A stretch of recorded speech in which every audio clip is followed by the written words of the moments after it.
You there?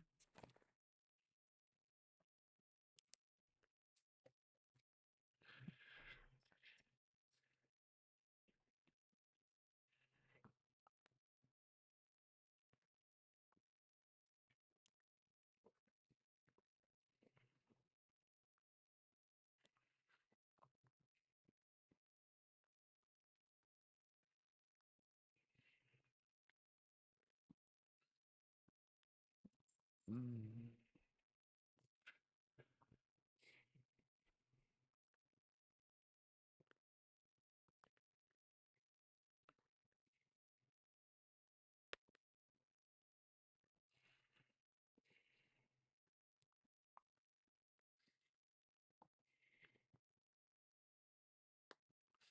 Y'all hear me?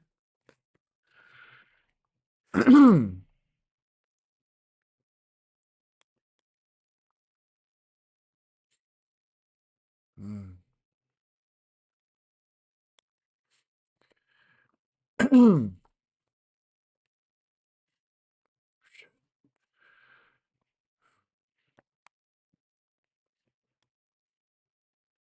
Yeah. You all hear me?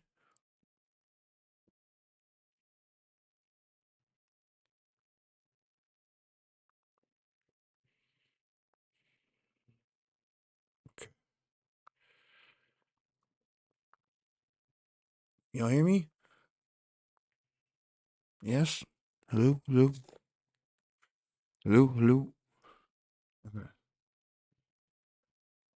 All right, refresh. Sorry about that. I don't know what was wrong.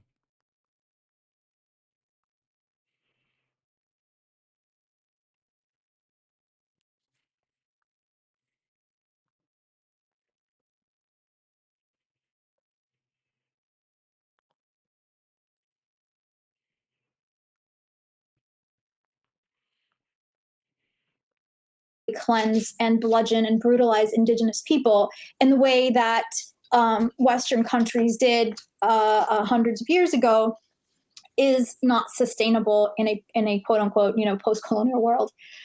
We do live in a time of post-colonial studies, understanding of intersectionality, robust conversations about decolonization. These are all things, these are all sort of social and academic concepts that have been introduced into sort of public discourse just in the past decades, right? I mean, Edward Said is largely credited with this whole field, and so it's not unusual that we see this whole student movement being at the forefront of of public resistance all over the world. And so again, it's just any way you look at it, Israel is not a sustainable model in this day and age. And coupled to the fact that we are a resilient people, and we have never we've never stopped fighting for our homeland. And this is something like colonizers always underestimate the agency and of indigenous people and their attachment to the land and their willingness to fight and sacrifice for it. And it so happens that this anachronistic country is fighting a people in an era of social media and instant information. So I wanted to move this to some of what you saw on the ground. And I have a few sort of questions around that. But first, I know you've talked about this a lot, but you have been to Gaza more than once at this point. I think you came back, you went again after after I think you were there a couple months ago. And then you were there again a couple weeks ago, if I'm not mistaken. And so obviously it's a complete horror show. We're all watching these live streamed images that are just unbearable to look at, but they're on a screen. So obviously being on the ground is much more raw and much different and much more real, and probably worse than anybody can describe in words or see on their phone screen on Instagram. So if there's anybody who is qualified to use their words to describe it and paint a picture for us, it would be you. So can you just give us an idea of this time around? Because we had you on the show on Breakthrough News on our live stream the first time you went. You went a second time. Has anything changed? Was it worse? Was it the same? You know, your just general view, what comes to mind when you think about what you witnessed this time around? So the second time I was there, I had a little bit more freedom to move, and I did go to other places and was able to see more of the destruction, which made it feel a lot worse than the first time. The second time there was during a period of more supplies getting in, although the supplies remain wholly inadequate. But there was a little bit more, like flour was a little bit more available and it became cheaper.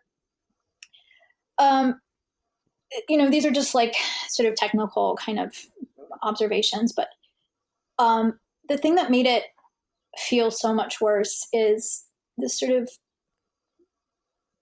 exhausting capacity of people to endure. Like, people are too tired. People are depressed. Like, it's the ability of people to withstand this horror is just dwindled, and the amount of trauma, the amount of anguish and pain and bewilderment and confusion, and just brokenness and physical harm and mental and emotional and psychological is staggering. And I sometimes am uncomfortable with the narratives about Samud and this sort of romantic picture that people like to paint of Palestinians, of withstanding and being steadfast, etc. The truth is that, you know, I find this in some ways to be dehumanizing to Palestinians, because it's kind of, you know, it's the left's answer to the right, which says that Palestinians are terrorists. And then you have folks on the left who say, you know, sort of romanticize us. And again, it's this angelic victim narrative, right? Like that we can, you know, and the truth is people can't take this. Nobody should have to endure this. Palestinians are not superhuman. I don't like that narrative. There's nothing about us that's superhuman. We are quite human, you know, we're quite vulnerable. We're quite fallible. We're not perfect, you know, and I want to emphasize that this is a population that's teetering on the abyss at this moment. And yes, they are, you know, I think in some ways what we see in Gaza is the power of Islam in some ways to help people withstand what's going on. And I think that's really the true, you know, secret sauce, if you will.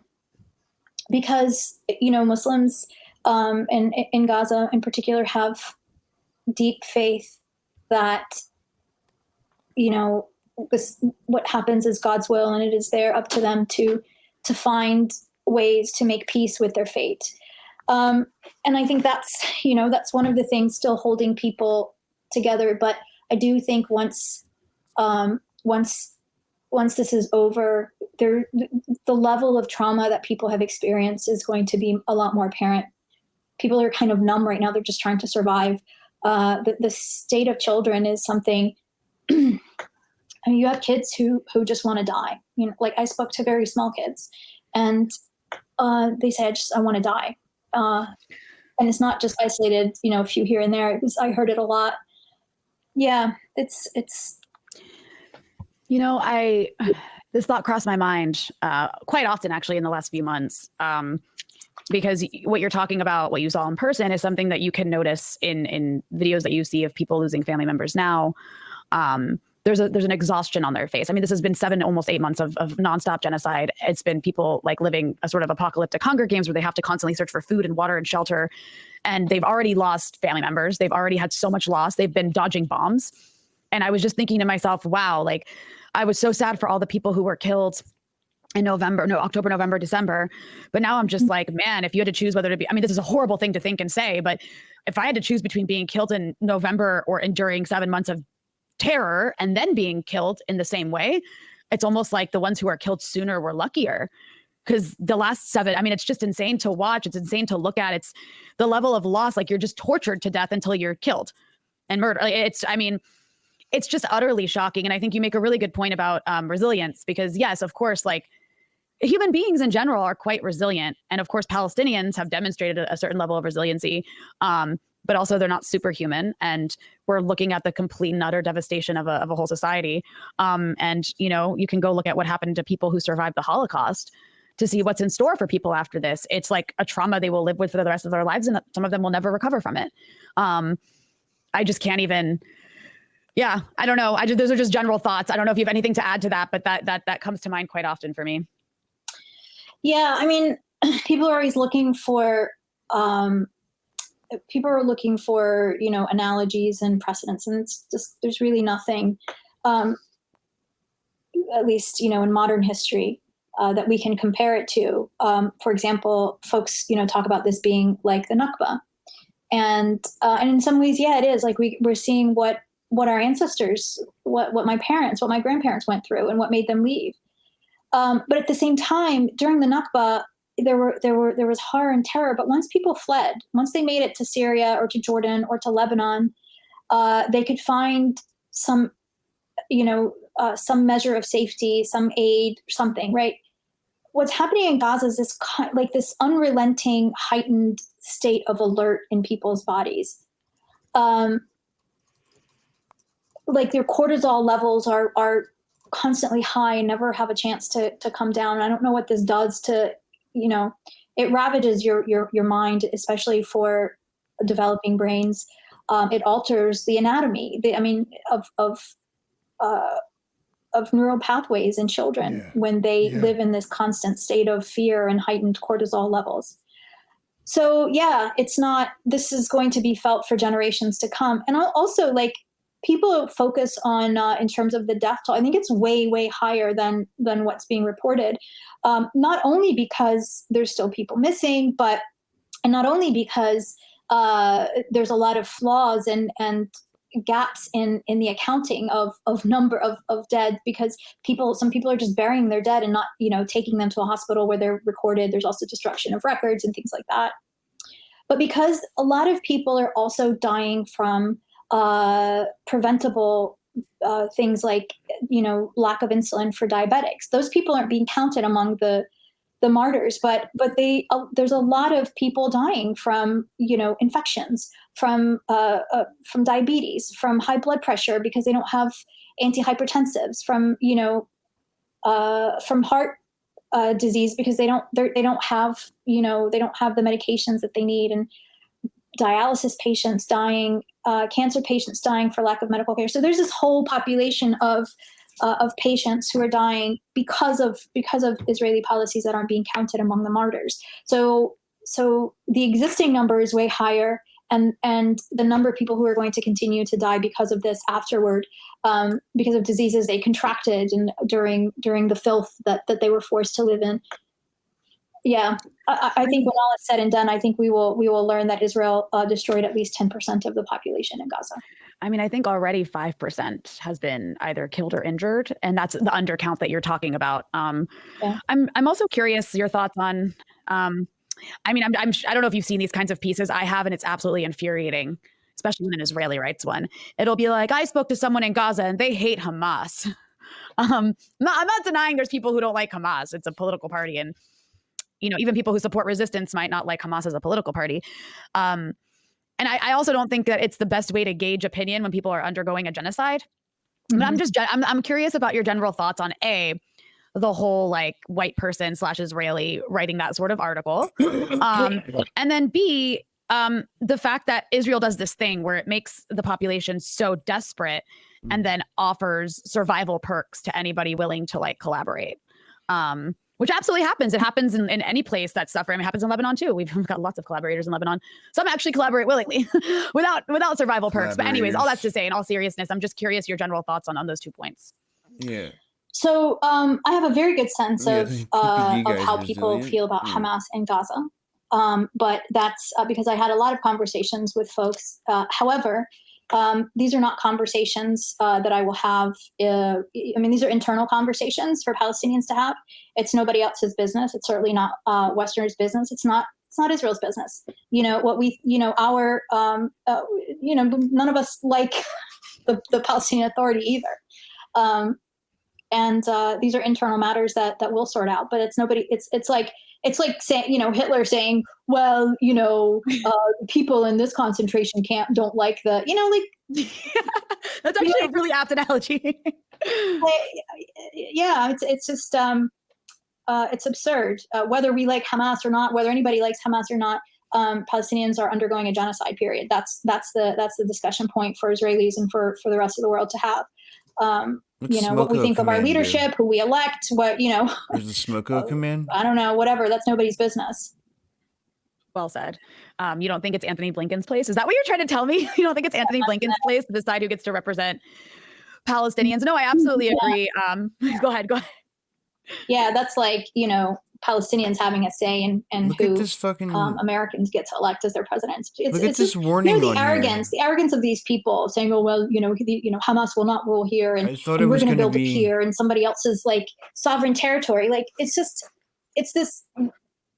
schoolyard bullying on an international scale. Yeah. And this is and I think they're so out of touch, Anya. They don't understand how naked they are. They don't understand that we see them, and that the normal order of propaganda and BS that they feed the world isn't working this time. Yeah, I think this is like on a global scale happening, which is something that you've touched on in your pieces, specifically in the sense of like, you were talking about a before and after October 7th situation. And you've also put this in the context of like global North versus global South in terms of how everyone sees the world, and how, in terms of the narratives we're seeing, even I'm going to quote you in one piece that you wrote. You said these brave Palestinian fighters overtook Israeli colonies built on their ancestral villages, seeing their stolen lands for the first time in their lives, even though they're less than a few miles away. For 75 years, Israel has killed, maimed, robbed, brutalized, humiliated, dispossessed, harassed, and terrorized indigenous Palestinians with utter impunity. Decades of graphic photos and videos attesting to Israel's wholesale barbarity against a principally unarmed indigenous civilian population failed to elicit even an iota of the outrage and headlines now aimed at Palestinians for daring to fight back.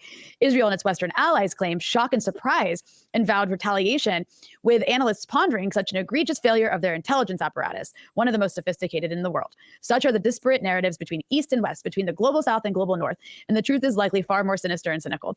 So I like that you put that in the context of the way the world sees this.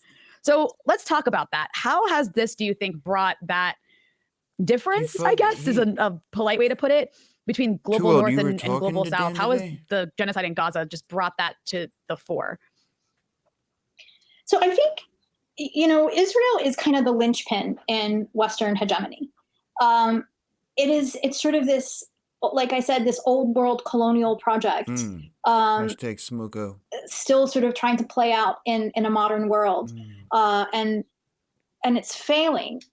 And I think they know it's failing, but they can't let it go, because it's kind of, like I said, it's the linchpin. If Israel is defeated, and they actually already are, but if there's kind of a formal defeat for Israel, it's a humiliation and for Western hegemony that hinges on Israel's survival in a resource-rich region.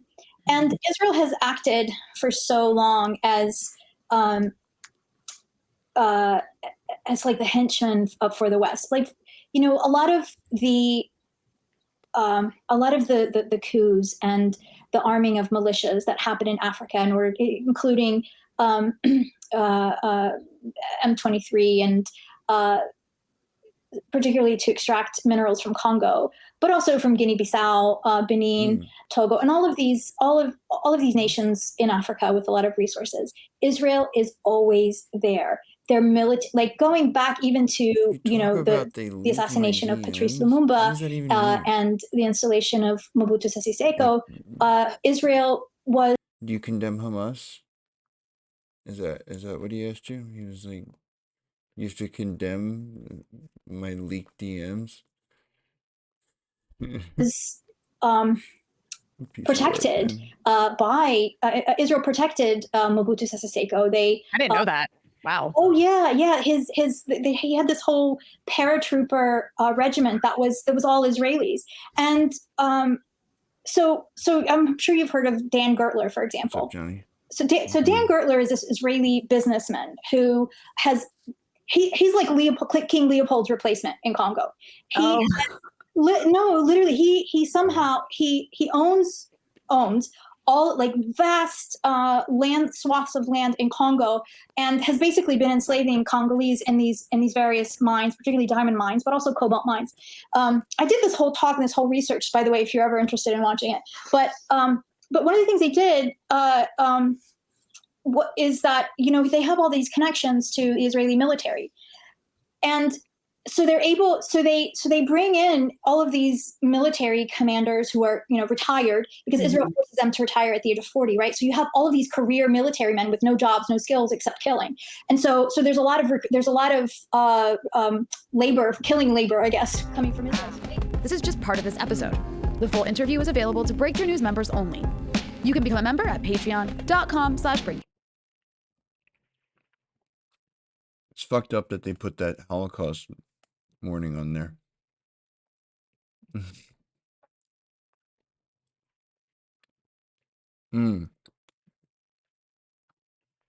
This is part 2 of a video series that I am doing where I'm going over older videos that I published years ago. I'm adding in additional information. The videos then were very important, but had a very small reach because I had just begun publishing videos.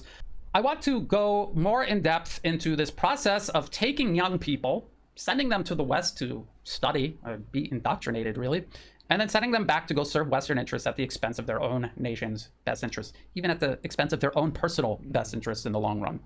I want to talk about YSEALI. What did they do? As you can see, this is the U.S. mission to ASEAN, Association of Southeast Asian Nations. If you come down here, it's YSEALI, Young Southeast Asia Leadership Initiative. Why is the United States training, building up so-called leaders for Southeast Asia? Oh, what about that makes any sense to anyone except just being a process of modern imperialism? Here they come to Washington and they're overwhelmed. They get the full experience. They are meant to feel incredibly because she said concentration camp.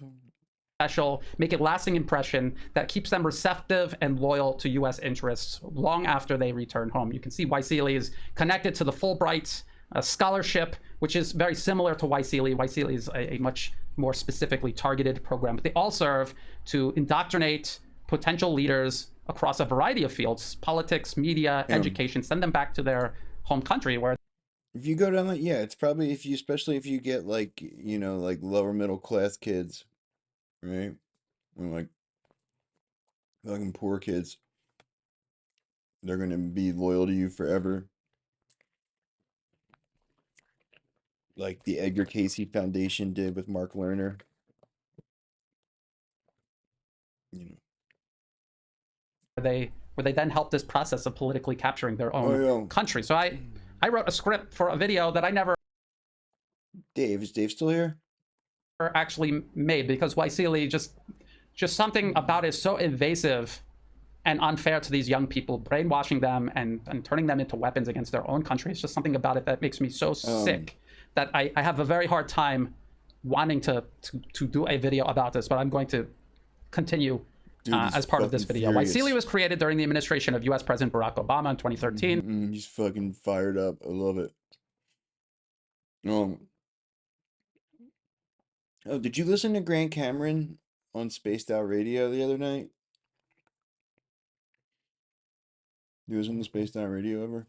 I know you're a big Grant Cameron head, no? He's on some shit, and he knows what's up. I think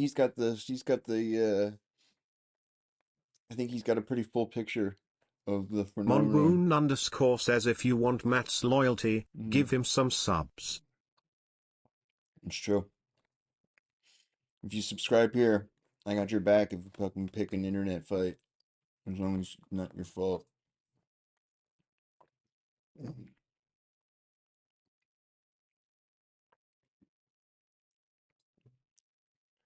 Look at this guy. Whoa. Anonymous gifter. Whoa. Wait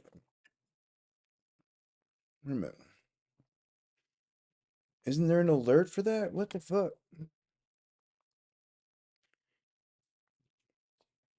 Oh shit. Hooking up Weedsicle, Moja Kimbo, James Ed Smith, Cobwebs in My Brain, Modest Maoist, Late Bloomer 69, K, How Do You Say, Rydeen Rising, and Tamba Lamb. Look at that. Holy shit. Mm. Mm. That's right. Oh. Thanks, Anon.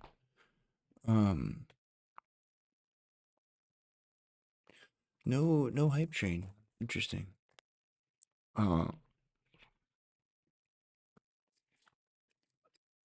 Whoa. Still no hype train. Following up with 6 months to Melanie. Fuck yeah. Dude, look at that. Oh, man. I don't even have the music on.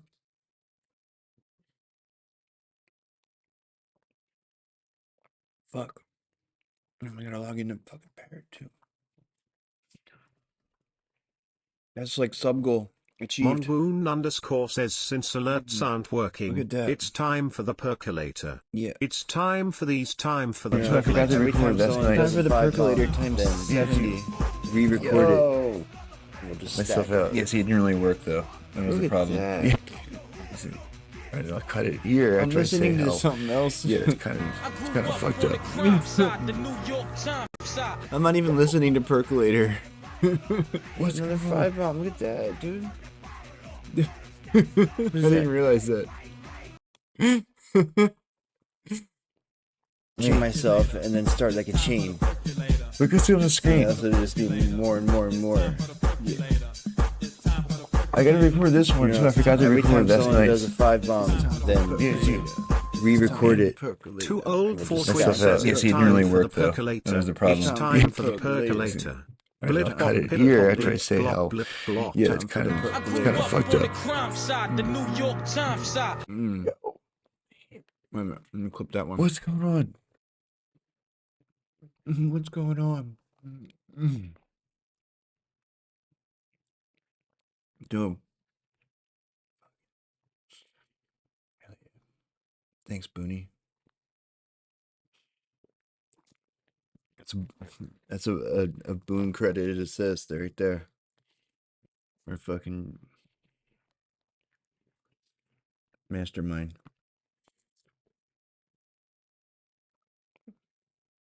Wait a minute, what's the clip? Hold on. I should have it right here. Right.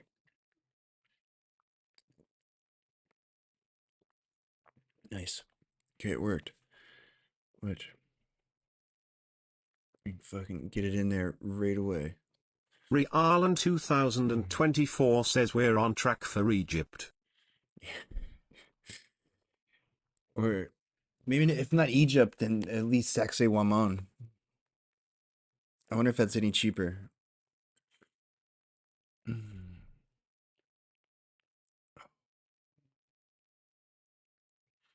Fuck, just the whole thing, dude. What? Perco 6.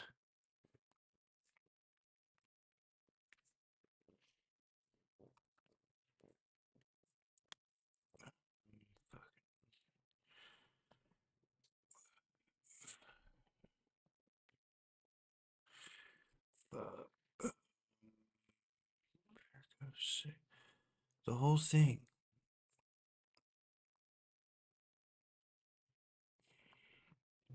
God, it's really annoying. You can't just click the whole thing. Too old for Twix says dressed up like $1 million trooper, trying hard to look like Gary Cooper. Okay. Oh, I should have just let Brian play while I did this. Sorry, hold on. Has been ongoing. There are over 5,000 alumni of this program to date, and between 130 sure your to clip's better, 150,000 members of YSEALI, which includes those following YSEALI across social media or involved in YSEALI programs across the region. This U.S. State Department's Young Southeast Asian Leaders Initiative plans myself and then start like a chain. Look at it on the screen. Yeah, so just be more and more and more. Yeah. I gotta record this one too. I forgot to record last night. Does a 5 bombs, then re-record it. Too old for That's Twitter not says bad. it's It didn't time really for the work, though. percolator. That was the problem. It's time for the percolator. I'll cut it here after I say how. Like a goober. I have an idea. I should clip myself watching myself and then start like a chain. You know, so it'll just be more and more and more. You know, every time someone does a 5 bomb, then re-record it. I think it's got to be stack it. multiple. Yes, it didn't really work multiple. though. That was the problem. It was fucking full sub goal in one fell swoop, so it's got to be multiple percolators.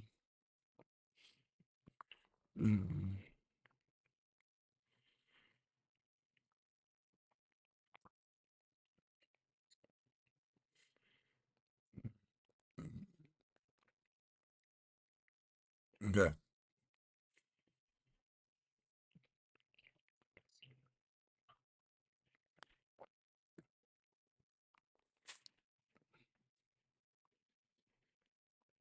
This one's gonna be tight.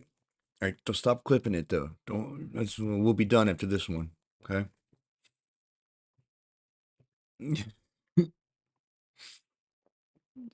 5,000 alumni of this program to date, and between 130 I'm sure your to clip's better, Dave. 150,000 members of YSEALI, which includes those following YSEALI across social media or involved in YSEALI programs across the region. This U.S. State Department's Young Southeast Asian Leaders Initiative claims myself and then start like a chain. We can see on the You screen. know, so it'll just be more and more and more. I gotta record this one You too. know, I forgot to every record time last someone night. does a 5 There's a lot of percolators. on its official Thanks, U.S. Anon. government website to build the leadership capabilities Yeah, Sasuke Wamon. That's how Mystery History Guy says it. He has like this real sexy sound to his voice when he says it. It's like Sasuke Wamon. Mhm.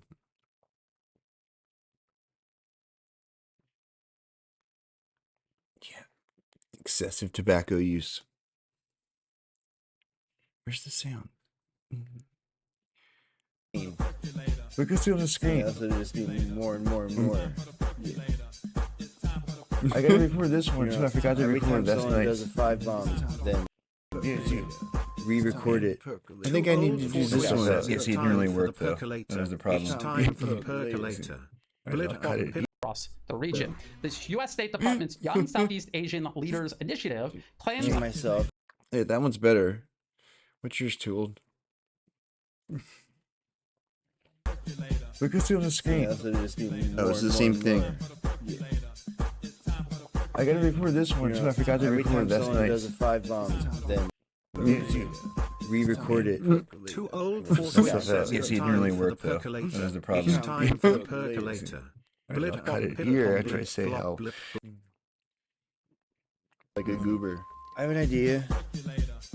Goober. I should We can see on the you screen. know, so it'll just be more and more and more. I gotta record this one You too. know, I forgot to every time record last someone night. does a 5 bombs, Fine. then re-record it. Too old for That's Twitter not says bad. it's Yes, it didn't really time for the work though. percolator. That was the All right, problem. percolator 8. I'll cut it here after I say how. Sorry if anybody. This is the thing we do. I have an idea. Like when there's. I should I used to have this in really long sound alert. Ramona the Lucky Cat, welcome in. What's going on? I used to have this long ass. What's up, Sam? I used to have this long percolator thing that went off when there was five bomb, and it would go off for like 2.5 minutes. It was so aggressively long. I don't use my fucking alerts anymore because it's a pain in the ass. But this one's better anyway.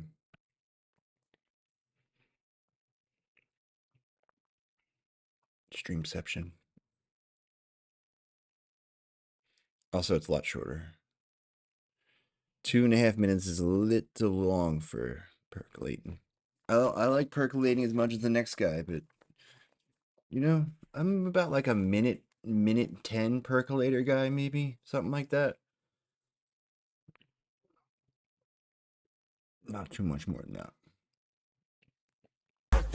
We can see on the screen. Yeah, so just be more and more and more. I gotta record this one too. I forgot to Every record time that's someone nice. does a 5 bombs, then Re-record it. Too I old look for worse than that. It's It didn't really time work for Look how the healthy I look in the percolator. first It's one. time for the percolator. Blip, cut it blip, here blip, after I blip, say blop, how. blip. Look how much younger Like a and goober. happier and I have an fucking idea. fresher face I look I should in the first one. Of youth in the region and promotes cross-border cooperation to solve regional and global challenges. This has nothing, the US has no business doing this. The United States is not located in Asia, it's located on the other side Right. of the planet. Who's doing And it has no drugs? business involving itself in the supposed problems of the region and proposing No, yeah, solutions no. to solve them. But what For real though, that does look like a good, Dare commercial. challenges people This just a few weeks later. here are concerned with, or challenges that serve US interests, like creating tension with China and then transforming the region into a battering ram to be used against China, the same way the US politically captured Ukraine and then turned it into a battering ram against Russia. We could see how opposed that whole process is to the best interests of the Ukrainian people, and that this process in Southeast Asia will likewise be contra to the best interests of the people living here.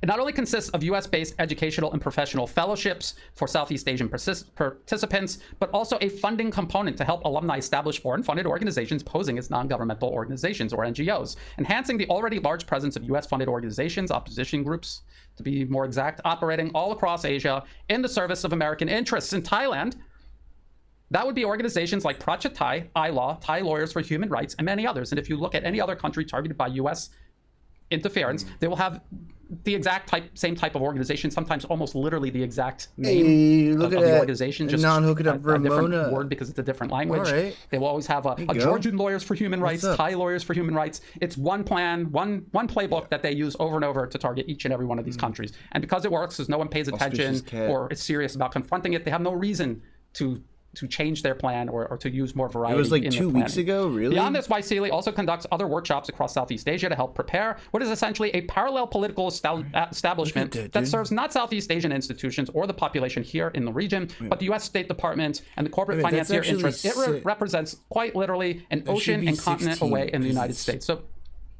what is this? This is a very 6 months for quiet, Melanie, so patient it's- policy of colonialism, cultural colonialism, because they are taking these young people, they are transforming their culture to represent and serve the West rather than their own indigenous culture.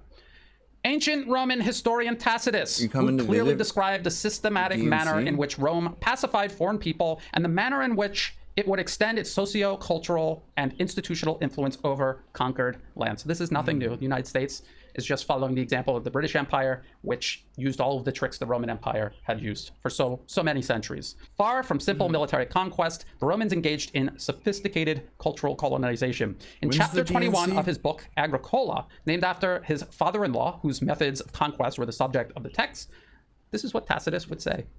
His object was to accustom them, and they're talking about young sons of tribal leaders. Oh, wait a They minute. would take them, bring them to Rome. Every single testicle they found. I thought it was just some testicles. Every single one, huh? Therefore gave official assistance to the building of temples, public squares, and good houses. He educated the sons of the chiefs in the liberal arts and expressed a preference for British ability as compared to the trained skills of the Gauls. The result was that instead of loathing the Latin language, they became eager to speak it effectively, kind of like English today here in Southeast Asia. In the same way, our national dress came into Mayor favor and the Brandon's not toga was gonna- everywhere to be seen. And so the population not was gonna put up gradually with led that. into the demoralizing temptation of arcades, baths, and sumptuous banquets. The unsuspecting Britons spoke of such novelties as civilization, when in fact they were only a feature of their enslavement. And that is exactly what the United States does today. Modern, westernized culture is meant to be so appealing to unsuspecting people. When they adopt it, they don't realize that what they're doing is transforming themselves into pacified, easily manipulated people whose country will ultimately be politically captured if the process isn't reversed. That is what Rome did. That is what the British Empire did. That is what the United States is doing through programs like Waisili and Fulbright. Oh, by the way, Waisili isn't the only organization, this isn't the only program the State Department does. They have these programs all over the world. They have one for Africa. They have a transatlantic version. There's parallel organizations funded by European governments. So this is a very deep and broad process that the U.S. and its proxies are using to draw in people, indoctrinate them, and then send them back where they will end up in government, in the media, in education, reflecting Western interests rather than their own interests. And we see that in the education system here in Thailand. All of these professors go off to the West to study, get their PhDs. Again, they're part of these social and professional networks that they want to stay in as part of their ego, their self-identity. And then when they see their country under attack, they see protests in the streets, they're always going to side with whatever the BBC or CNN say, because that's what is expected of them. And if they question it, they're going to be pushed out of these networks. I've seen it. I've seen it on Twitter before it transformed into X. I watched the BBC personnel here in Thailand putting pressure on Thai journalists, asking them, why are you questioning this? Why are you diverging from the narrative? If you do this, you will be isolated. You won't be part of the group anymore. They would openly say and do this. Even at face value, the notion of the United States training the leaders of Asia makes no sense, considering such training would impart these so-called leaders with American values, serving American interests, not Asia's values or interests. So their role as leaders is questionable. However, their role as facilitators or collaborators seems like a much better description of what they are. The Waisili program includes academic and professional fellowships to the United States. The academic fellows program is described as bringing undergraduates of recently graduated students between the ages of 18 and 25 to the United States for a 5-week institute held on the campus of a U.S. college or university. So they're getting the full experience. These 5-week institutes will include an academic residency, leadership development, and educational study tour, local community service activities, and opportunities to engage with American peers. The program will conclude in Washington, D.C. to allow for the engagement with policymakers, governmental representatives, businesses, and think tanks who are actually driving U.S. foreign and domestic policy, not the American electorate. This, quite literally, is a modern-day version of what Tacitus described in his writings nearly 2,000 years ago, where the U.S. is educating the youth of Southeast Asia in the liberal arts, indoctrinating them into networks built to establish, maintain, and expand American hegemony, encouraging and express preference for American culture, values, and institutions, all while placing those of their homeland in Asia as subordinate. And you have to, again, remember, these think tanks are the ones promoting war, regime change, color revolutions. They plan them, they're involved in promoting them and determining the next steps to take as they're being implemented. So what the US is doing is building an army of subversion within a targeted country. It reaches critical mass and then it's able to take over. In short, that is what is happening. It is interesting to note that think tanks are mentioned as part of the Waisili experience. Those familiar with the board of directors and corporate sponsors of these think tanks will understand that it is within their halls unelected policymakers representing immense corporate and financier interests create foreign and domestic policy. That policy is then implemented regardless of who the American people vote into office and regardless of whether the American people agree with such policies or not, saying nothing of whether such policies even benefit the American people. And of course, these policies never do benefit the American people. Quite clearly, nothing is more apparent now than at any other time in American history. Those partaking in Waisili will likely believe that they are at the cutting edge of democracy, while in fact they are instead being indoctrinated into modern day empire. Waisili's professional program is described as giving participants ages 25 to 35 the opportunity to spend 5 weeks in the United States, including 4 weeks working directly with American counterparts and individually tailored work placements with nonprofit organizations, state and local government, the private sector, and private sector offices across the country. During these placements, fellows build their practical expertise, leadership skills, and most importantly, professional networks that they will want to be a part of, are loyal to, and will say and do almost anything to stay in. Just as the Roman Empire did 2 millennia ago, the US is today recruiting cadres of young people from across Southeast Asia, indoctrinating them into America's hegemonic networks, and sending those cadres back to their home countries to culturally colonize them. Instead of building up media platforms, institutions, and NGOs based on local values of the people living in Southeast Asia, these cadres with seed funding, that's what they call it, seed funding. That is what the US government gives to these Waisili alumni once they return back home to literally serve the U.S. government and its interests. The seed funding from the U.S. and Waisili itself will be building networks that serve U.S. special interests and networks that will connect directly to existing ones here in Asia. And those Waisili fellows worked at while being indoctrinated in the U.S. So they're building up these fake NGOs, and they will just work in parallel and together with all of the other NGOs that are already long since established here in Thailand and in any other targeted country. It is slow motion regime change. That is what is being described here. And because it's so slow, many people don't even notice that it's happening.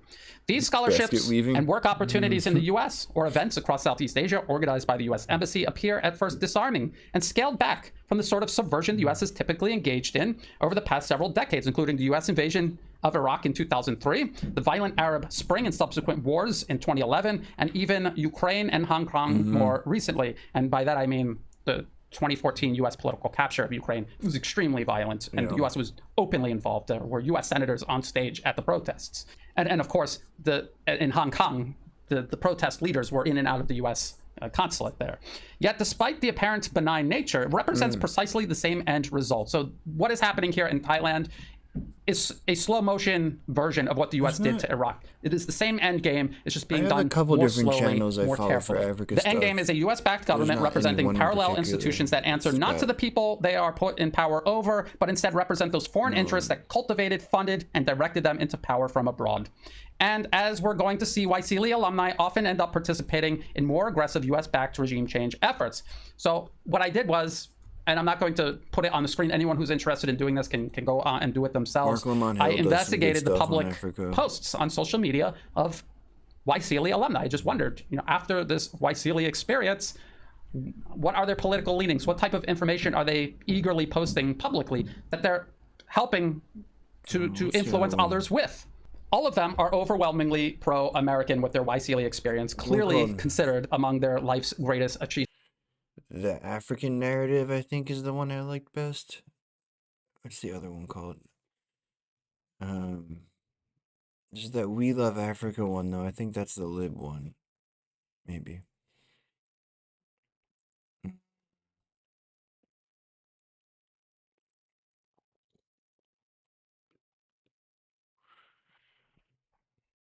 Scroll back.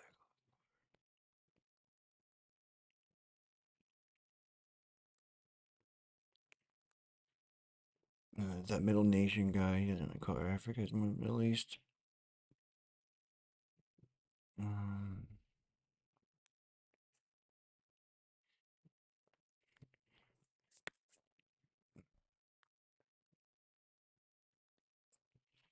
my god, I should just search Africa. Shit.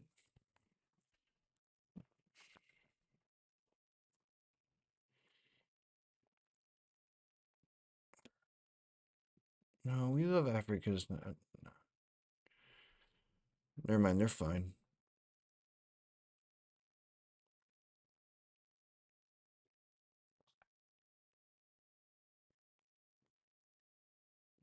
Yeah, they're the one that always posts the Julius Malema speeches.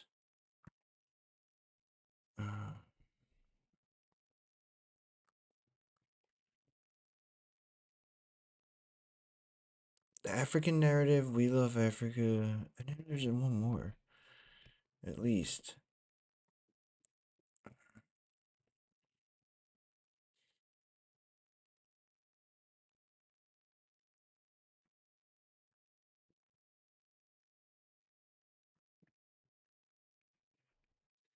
It's mostly Afro History Untold is another one. They're all in the. If you just search Africa in the Discord, you see a bunch of them.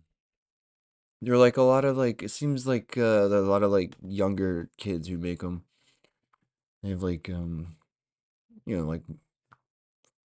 based multipolar streamers. So the U.S. deliberately picks people who's gonna that really win, don't have a Rylan? lot going for them, and they overwhelm them with the sense of That's what I said. Yeah. personal ability, and wow, they picked me, I must be special. So they overwhelm them with that, and it's an age-old trick that empires have always used. They pick subpar people because people with actual abilities are already busy working for their own country. They're not waiting for some other country to hand them an opportunity. If someone did, they would question it. That's what a capable person would do. What else did I find looking at these profiles? And again, this was 2 or 3 years ago when I wrote this. Around 42% of them openly support the U.S.-backed anti-government protests that have that were at the time taking place for months in Thailand. Another 58% don't say one way or another, but none of them, not even one of them, openly opposed the protests. About 16% of them were extremely openly anti-China. And you have to understand that in Thailand, virtually everyone in Thailand has at least a percentage of their heritage being Chinese. China is very close to Thailand. Really? China is Thailand's largest trade partner, export and import partner.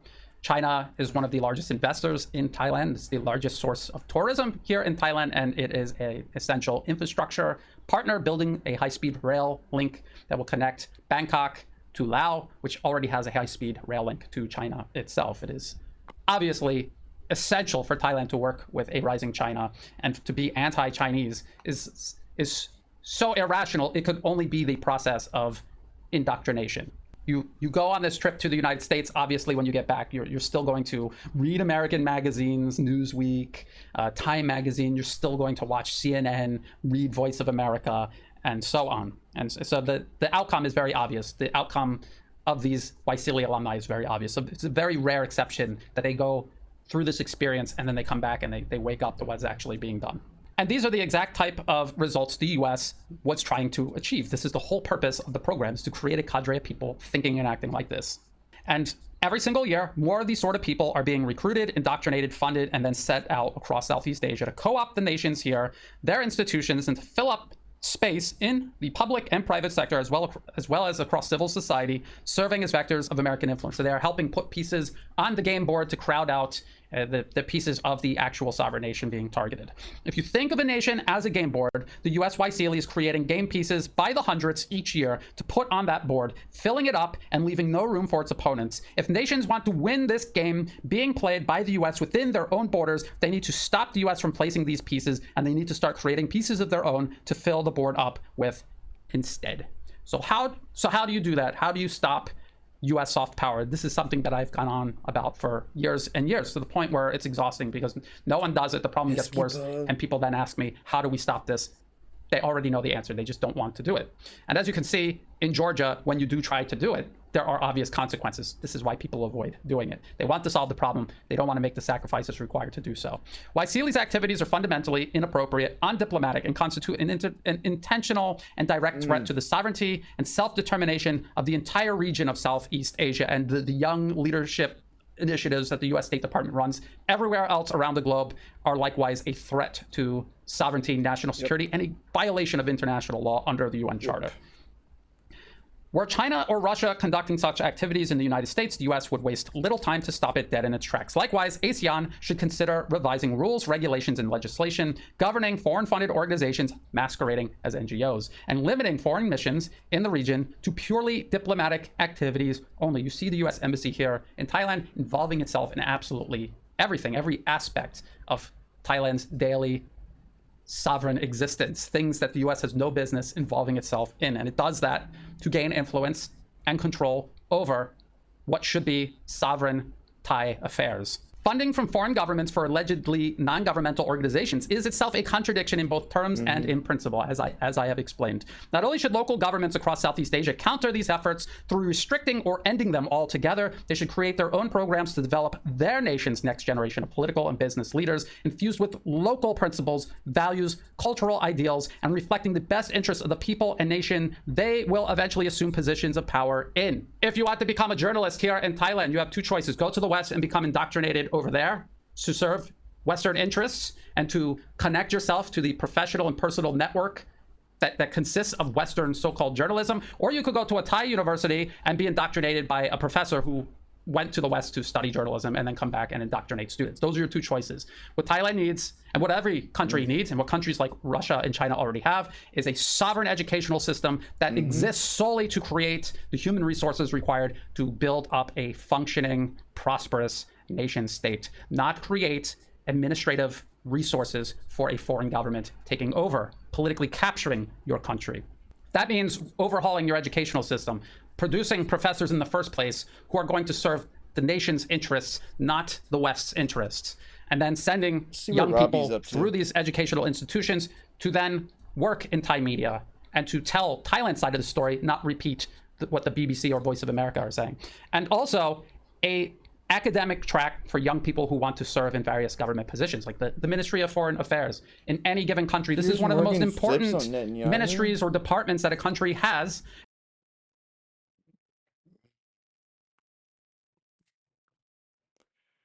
Piers Morgan flips on Netanyahu? Really? No way.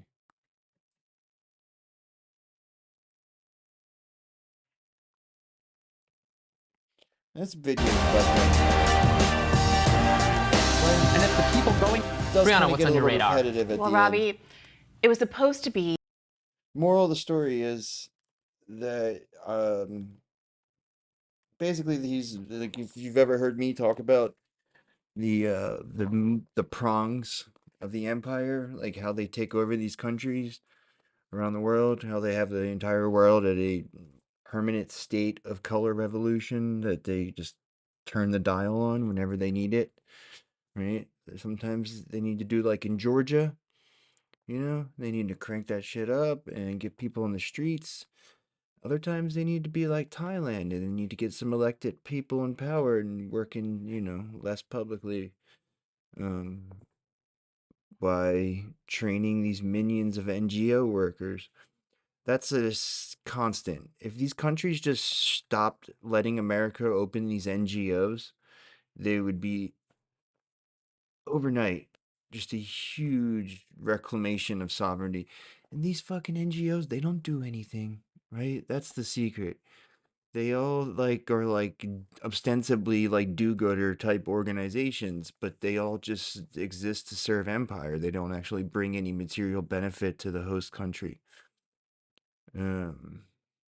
Maybe there's a handful of them that like give out fucking, you know, condoms and like you know, hand sanitizer or something, but probably not, you know.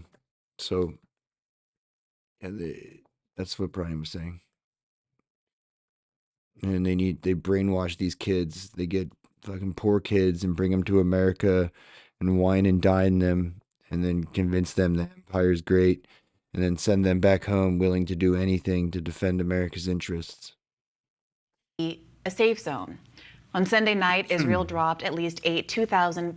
That's why you have all these sickos. We see them all over the world, these Comprador MFs who are more American than me, you know. Pound bombs on a tent encampment in Rafah, killing 45 people, Juan a majority of whom MFs. were women and children, according to a doctor who treated victims of the bombing. Many of the dead bodies were severely burned, had amputated limbs, and were torn to pieces, the doctor told the New York Times. Graphic video footage emerged over the weekend, including one unforgettable image of a man holding a limp baby aloft while flames flickered in the background, silhouetting the fact that the child no longer had a head. Just days before, in The Atlantic, staff writer Graham Wood had penned what might be read as a justification for killing children. Quote, "It is possible to kill children legally," he wrote, "if, for example, one is being attacked by an enemy who hides behind them. It is possible to kill children legally," he wrote. Now we see where that logic leads. Monday, Netanyahu made a statement claiming responsibility for the Sunday night massacre, calling the choice to drop one-ton bombs on a tent city where millions of Gazans have been told to flee for their safety, quote, "a tragic mistake." But this time, something seems to have shifted. Media figures who've spent months defending Israel's siege on Gaza have found themselves confronted, finally, with an indefensible act. UK commentator Piers Morgan was one of those people. A mistake? Tweeted Piers. No, it wasn't. Netanyahu repeatedly said he'd attack Rafah, and he did. "I've defended Israel's right to defend itself after October 7th, but slaughtering so many innocent people as they cower in a refugee camp is indefensible," he tweeted. "Stop this now, Netanyahu." I'd argue when you've launched a staunch defender like Piers Morgan, you may have lost the plot. Former USAID lead for disaster relief Jeremy Konadek tweeted, "Bombing a tent camp full of displaced people is a clear-cut, full-on war crime. Even if Hamas's troops were present, that does not absolve the IDF of the obligation to protect civilians. It does not turn a tent camp into a free fire zone." Exactly. As anti-war protests broke out in Paris, even Israel ally Emmanuel Macron spoke out, tweeting, Outraged by the Israeli strikes that have killed many displaced persons in Rafah, these operations must stop. There are no safe areas in Rafah for Palestinian civilians. I call for full respect for international law and an immediate ceasefire. The loudest and clearest anti-war voice among American elected officials has been Rashida Tlaib, the only Palestinian American in Congress and one of 2 Muslim American Congress members censured by her colleagues early in the conflict for objecting to the violent murder and dispossession of Gazans in the name of Jewish self-determination. Let's take a listen to a little of what she had to say. It is disgraceful that the Biden administration and my colleagues in Congress continue to smear them for protesting to save lives, no matter faith or ethnicity. It is cowardly.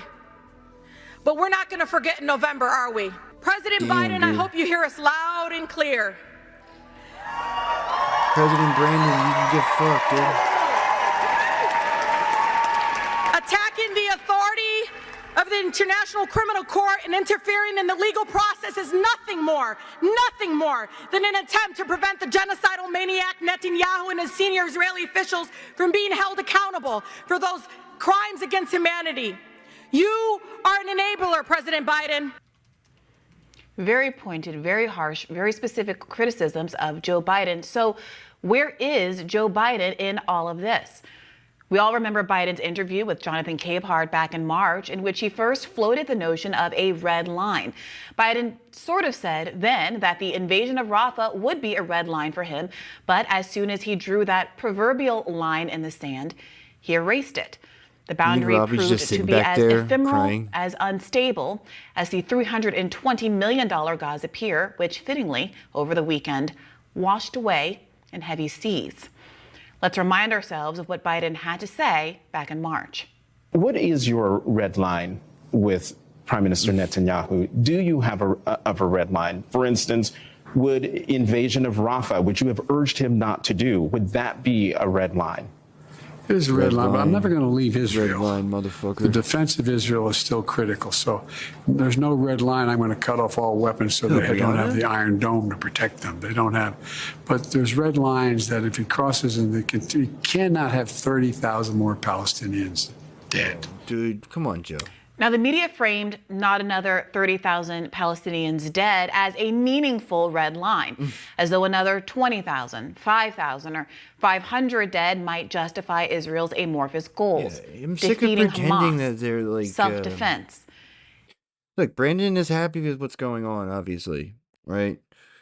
I just thought that as much as he took glee in this fucking genocide, he would, you know, at least part of him would be concerned about re-election, you know, would be concerned about, like, the optics. But I guess not, man. He's just fucking reveling in this shit, just like BB. Fucking monster, dude. Like, fucking monster, man. It's like, he's like, oh, dude, I totally hate this genocide.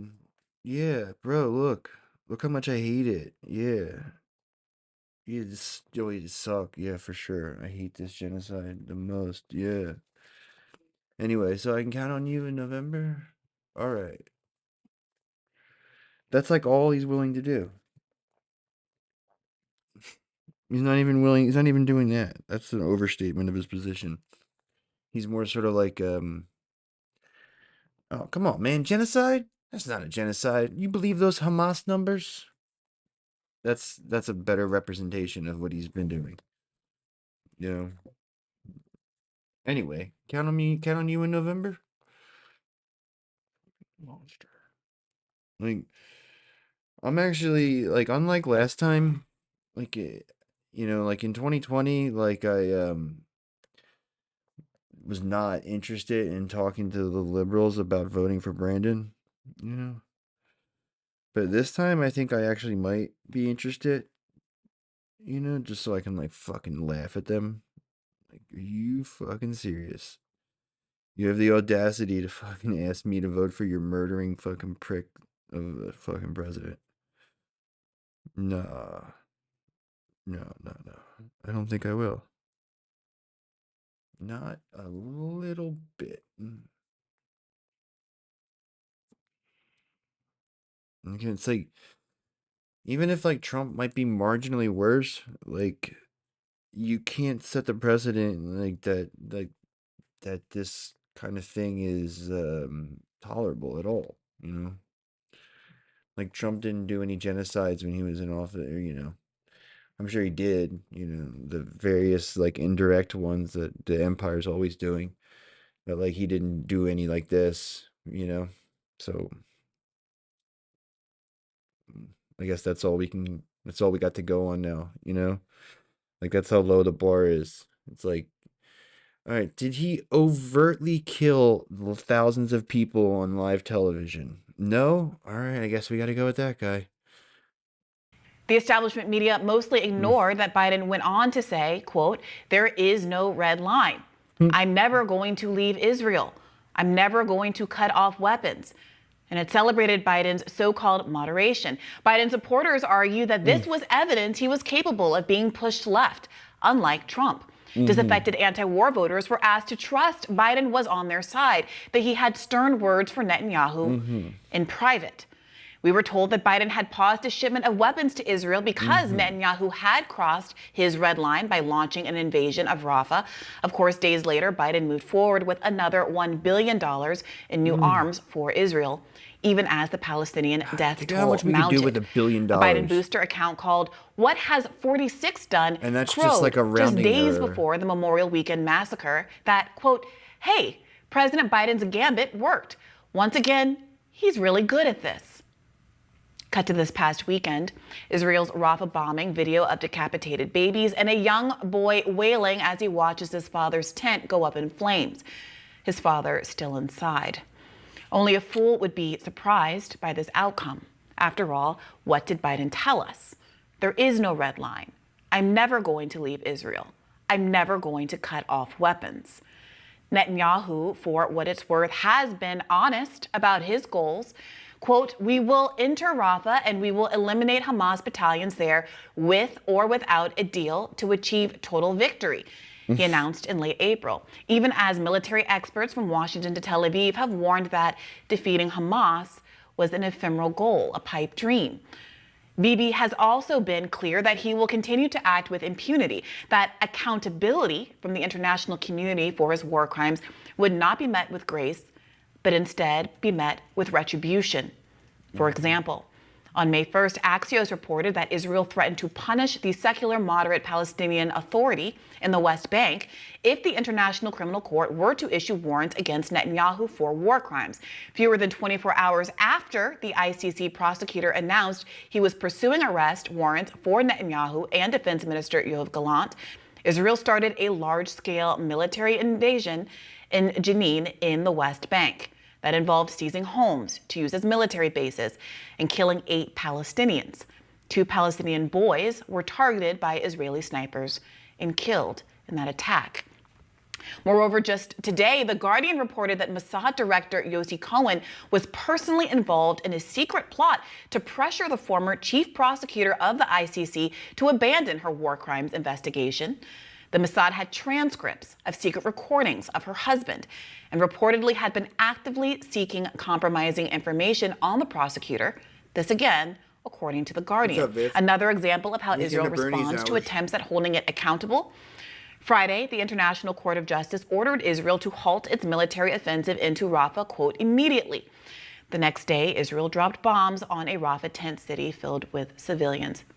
Remember also that within hours of the ICJ issuing its initial finding that what Israel is doing in Gaza could plausibly constitute a genocide, Israel launched an attack on the primary aid distribution organization in occupied Palestine, UNRWA, successfully lobbying the U.S. government to cut funding to the program and setting the stage for what World Food Program Director Cindy McCain has described as, quote, full-blown famine across northern Gaza. Recall also that just weeks ago, Israeli civilians set fire to the UNRWA headquarters in East Jerusalem. The perpetrators there were not punished. Saturday's Rafah bombing took place quite close to one of the largest UNRWA buildings. No place is safe in Gaza, the UNRWA comms director told the BBC. No one is safe, including aid workers. A pattern is emerging here, and it's one in which Israel reacts to accountability like a bully or an abuser. It responds with force directed at some of the most vulnerable and innocent, and it seems to bank on the global community being too scared to stand up to it. For some reason, up until this point, it's been working.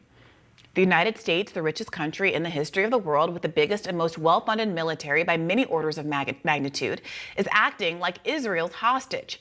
Midday yesterday, many hours after images of carnage had taken over social media, the Biden administration finally made a statement. It says it is, quote, assessing if Israel violated Biden's red line with the Rafah strike. Former Ohio State Senator Nina Turner responded to the White House statement, tweeting, if bombing a refugee camp isn't over your red line is worthless.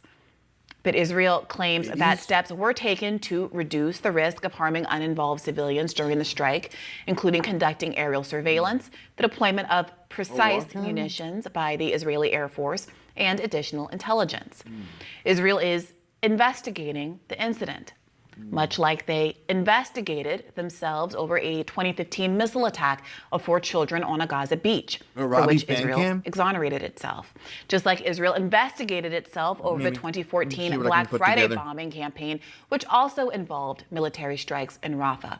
It resulted in 200 dead in what Amnesty International described as an indiscriminate attack, hitting cars, ambulances, motorbikes, and civilians attempting to flee.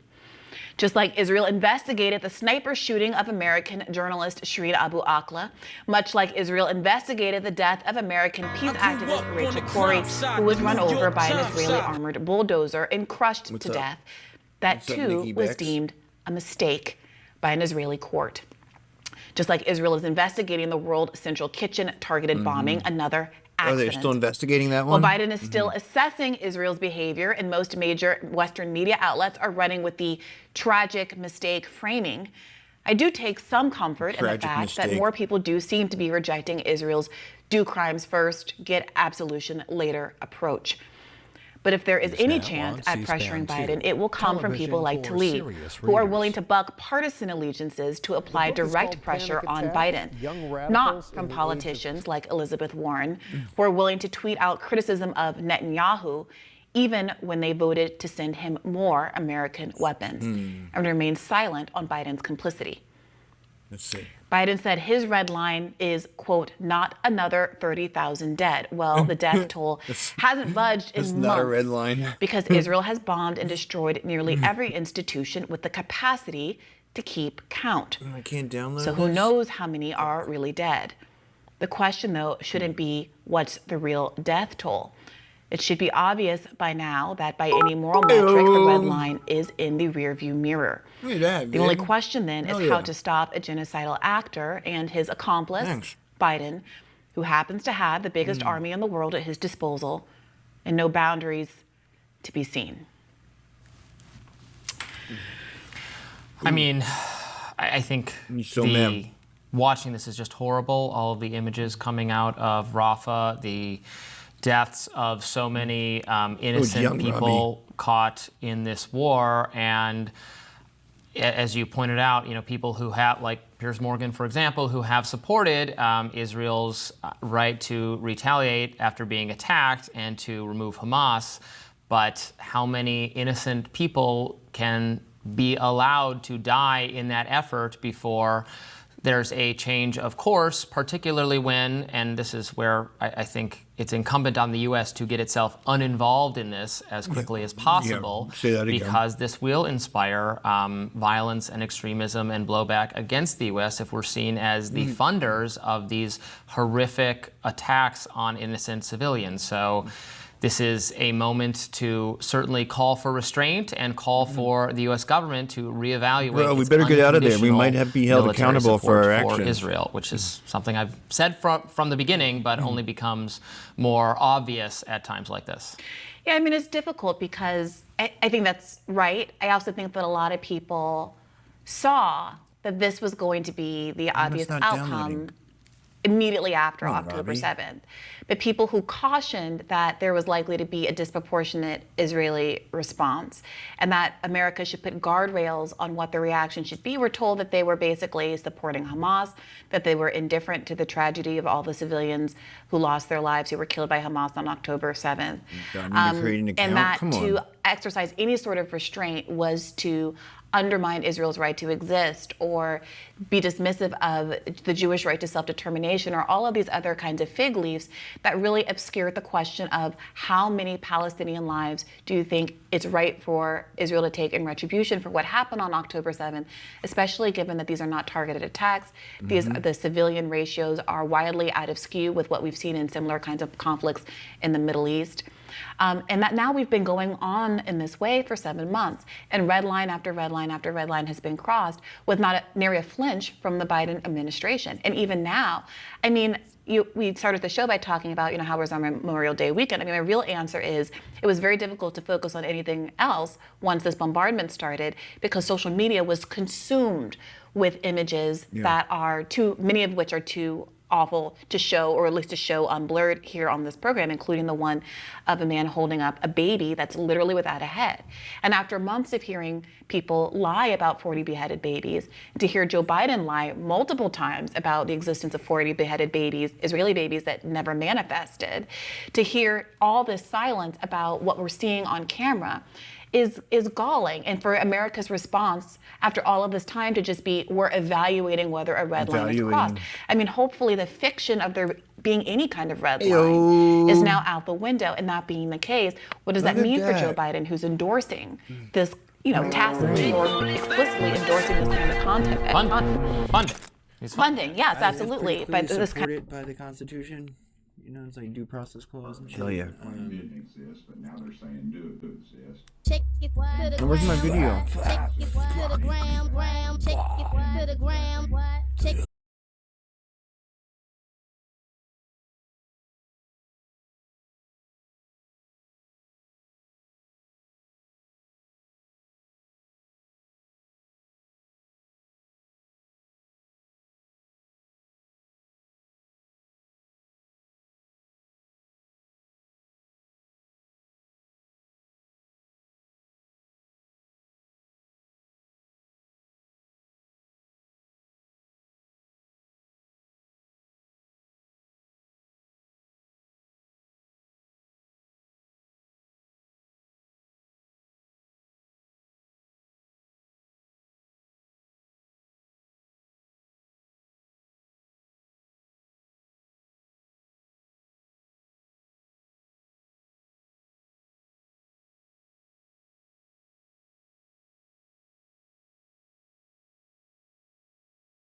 seriously the most hype song I've ever heard.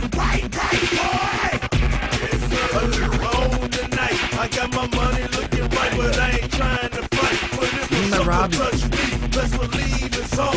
Kick, crack, crush the dome with a bottle of Patron. Right here, right now, quick, fast, in a hurry. Hit the sucker so hot, I made this vision get blurry. I'm too clean for this, I'm too clean for this. Figure it would happen, so I brought my team for this.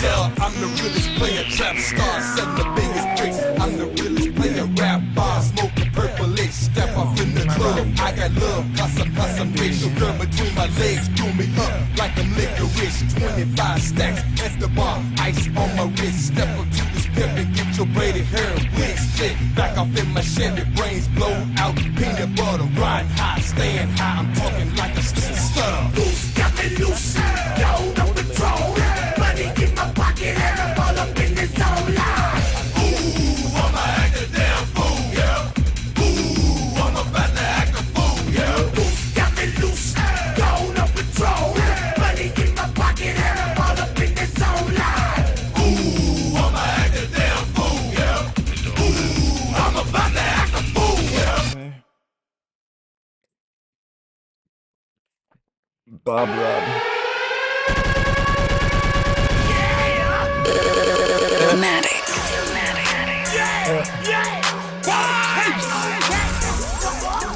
Y'all know who it is. Who is it? Lil Jon. Look at that. The motherfucking East Side Viv. boy. Spitting it up and gifting it up. Holy shit. We gonna do this for all the real motherfucking niggas. Oh, this is the next song. I let them niggas I thought this was just like the outro.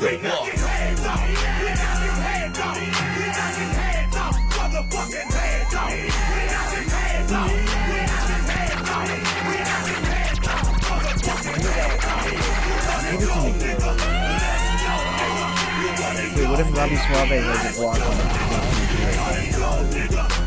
Talking about Avery.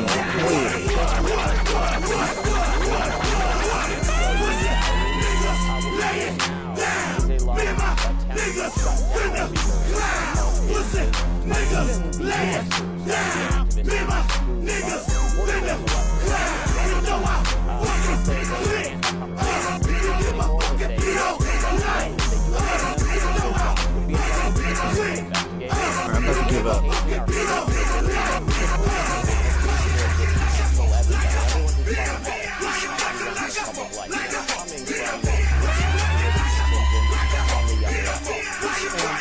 Put the cat and dribble down there and say that.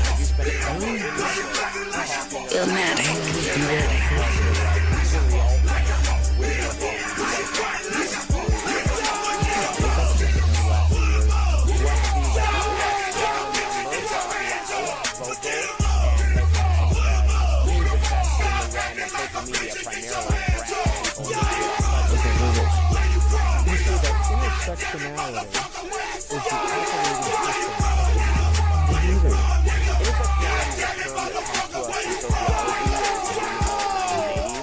It was used by sociologists to describe how, so if you are of color, historically you would have experienced racism.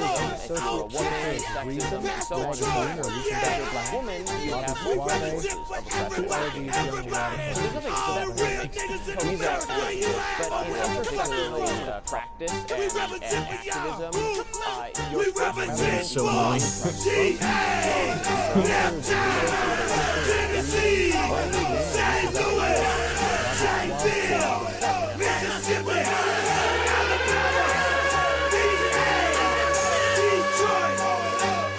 Dude, how do boomers figure this out?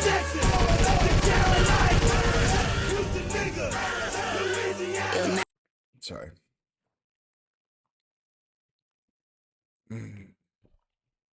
Clipping guide. I guess Robbie doesn't want his, he doesn't want me to have it. All right, let's watch this thing about move bombing. And then we'll go on crank ship.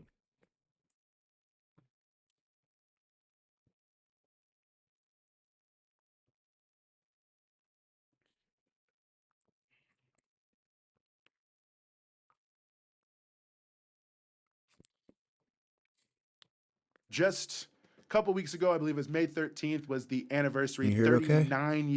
Oops. Since the MOVE bombing in Philadelphia, when the government of Philadelphia dropped a bomb on the MOVE community. And to talk more about the legacy of this action and where we are today in commemorating it, we are very honored to be joined here by Mike Africa Jr., who is the legacy director for the MOVE organization. Mike, thanks so much for being with us. When the fuck did Robbie get on C-SPAN? Thanks for anyway? having me. I appreciate you guys having me. I know you guys got a lot of people on the schedule, and I'm honored to be here today. Well, listen, we're happy to have you, and no problem making time for you. This is a critically important story in our historical memory. We cannot forget it. You know, for those who are watching, maybe who have never heard of the MOVE bombing and are maybe like, what? The Philadelphia police dropped a bomb on people in their own community. Can you tell us a little bit what took place there in May of 1985 when a bomb was dropped on the MOVE community? Well, MOVE is much like a lot of militant organizations. MOVE is like the Black Panther Party. Yeah. The Nation But they're into crank shit too. That's why they have a special place in my heart of for them. Islam. You know? MOVE has a reputation for being very aggressive when challenged and against the religious beliefs. So the city of Philadelphia had a mayor by the name of Frank Rizzo, who was a very militaristic type police commissioner before that, and then even more militaristic mayor for Philadelphia. And on May 13th, 1985, the city of Philadelphia, or actually in 1983, the citizens of Philadelphia wanted Rizzo gone. So they elected this very democratic Black mayor named Wilson Goode. But all of the police, or most of the police, were still Rizzo's police. And MOVE was a thorn in the side of the city of Philadelphia. And the city's idea of getting rid of this thorn was to drop a bomb.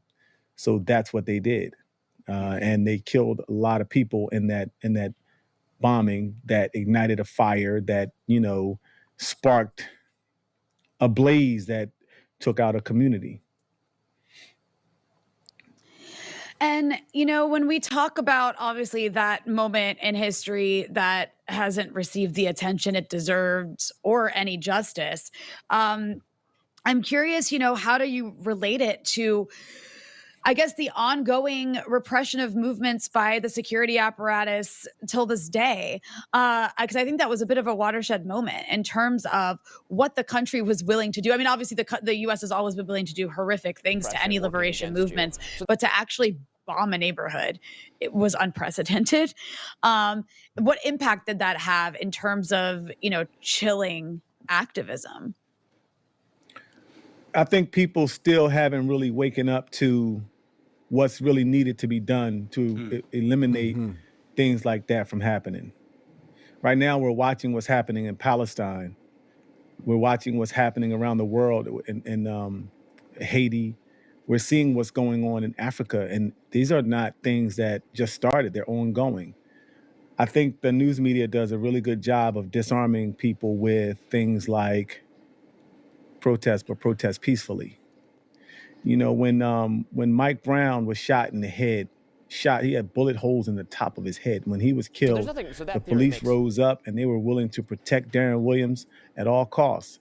They supported him and they gave him whatever he needed. And if anybody tried to hurt a hair on his head, they would have had to deal with the police department. But when it comes to citizens that's been killed the same way, we're told to protest peacefully. We can march, we can protest, but make sure we have a permit. The same rules don't apply for the citizens. They say that the police are there to serve and protect the community, but that's not the truth. And so I think that people haven't waken up to the reality that you can't take advice from your enemy and expect to get anywhere. And all of these politicians that get up there and run for office every 4 years, that cry and plead for your votes, what do? They do what they have to do, and they say what they have to say to get elected, and then they do what they want to do once they're in that position. So, I think people really need to take a look at what's happening with this But in Genocide Joe character that said that he was going to make sure he look out for the African American community, and he was going to make sure that he deal with the student loan issue, and he owed the people. What did he say? The crime bill. That's my name is on these bills. Crime Bill Joe. And he said that, I owe you, I won't forget you. And right now, no, he hasn't forgotten.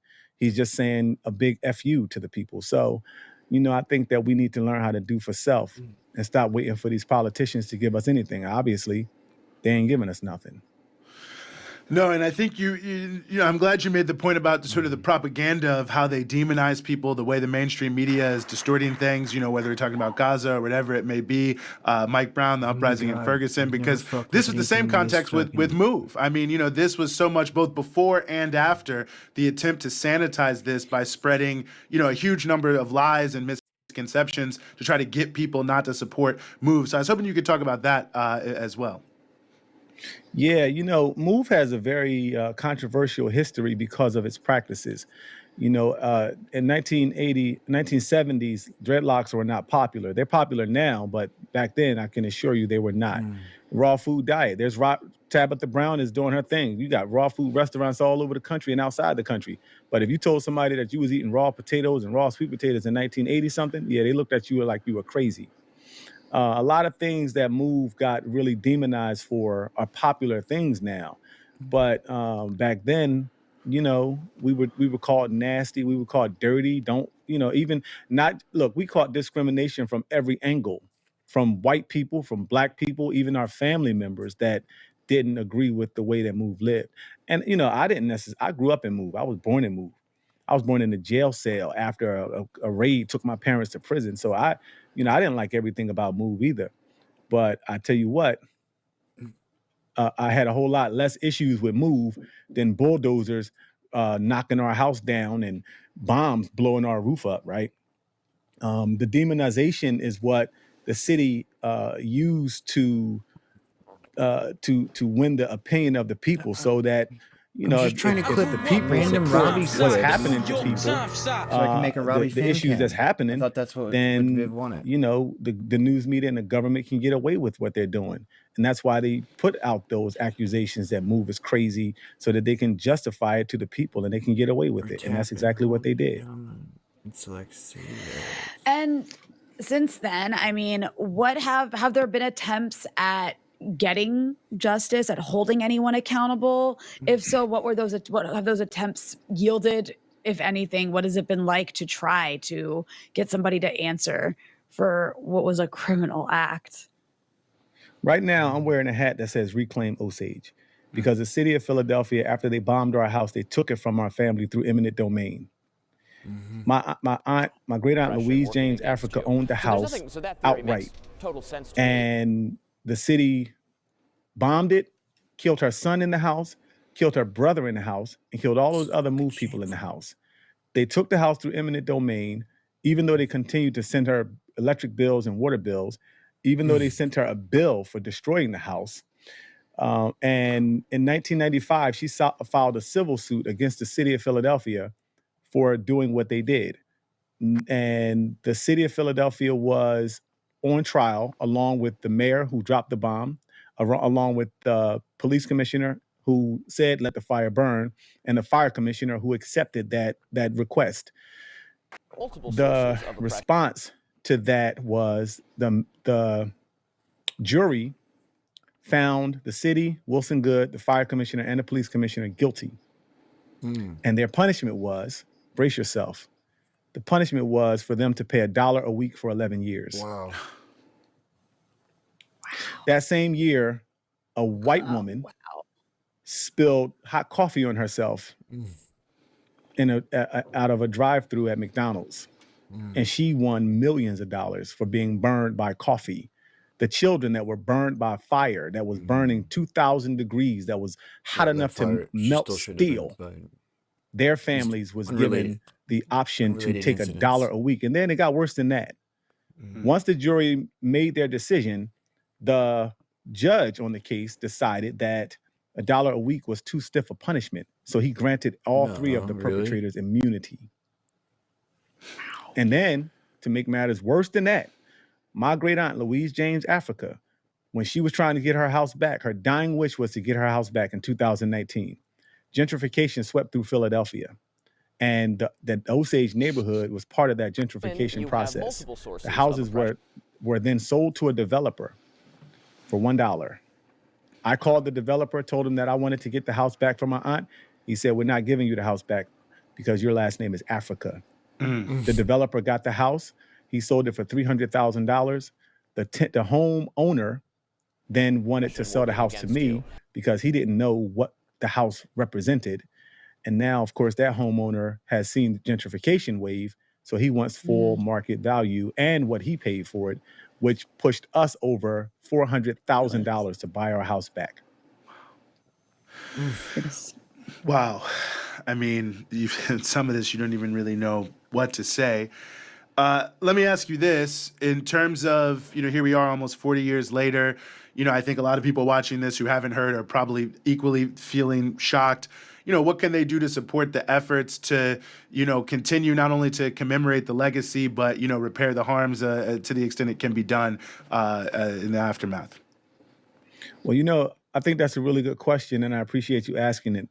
We always talk about reparations. That's a very popular topic right now. But what I know about reparations is we've never been given anything.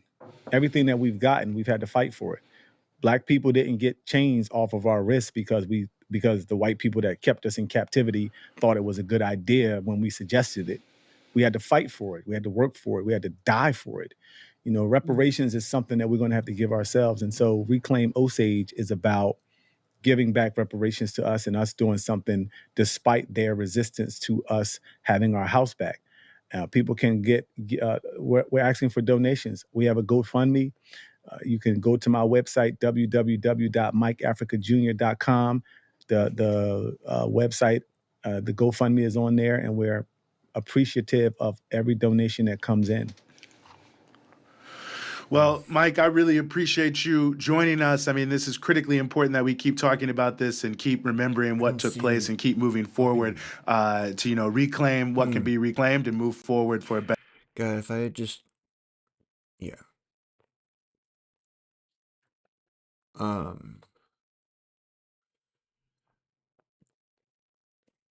The internet anarchists are upset with you? I don't know. I already have that video. I was gonna do something new.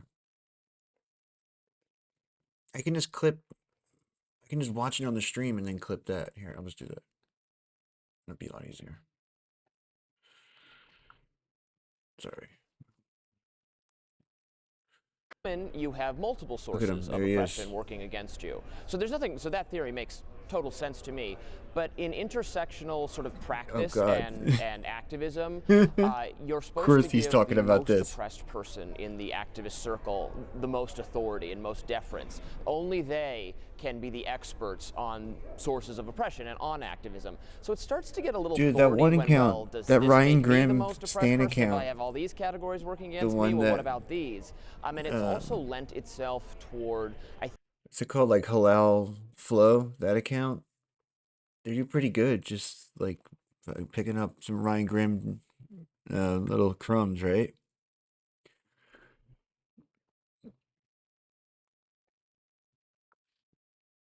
Oh, wait a minute. Wait a second. Wait a minute. Yeah.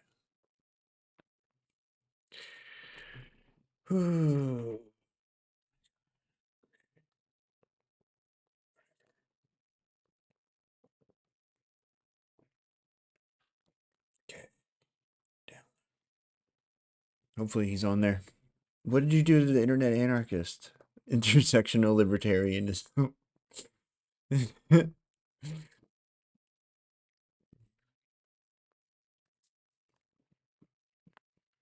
Rob it.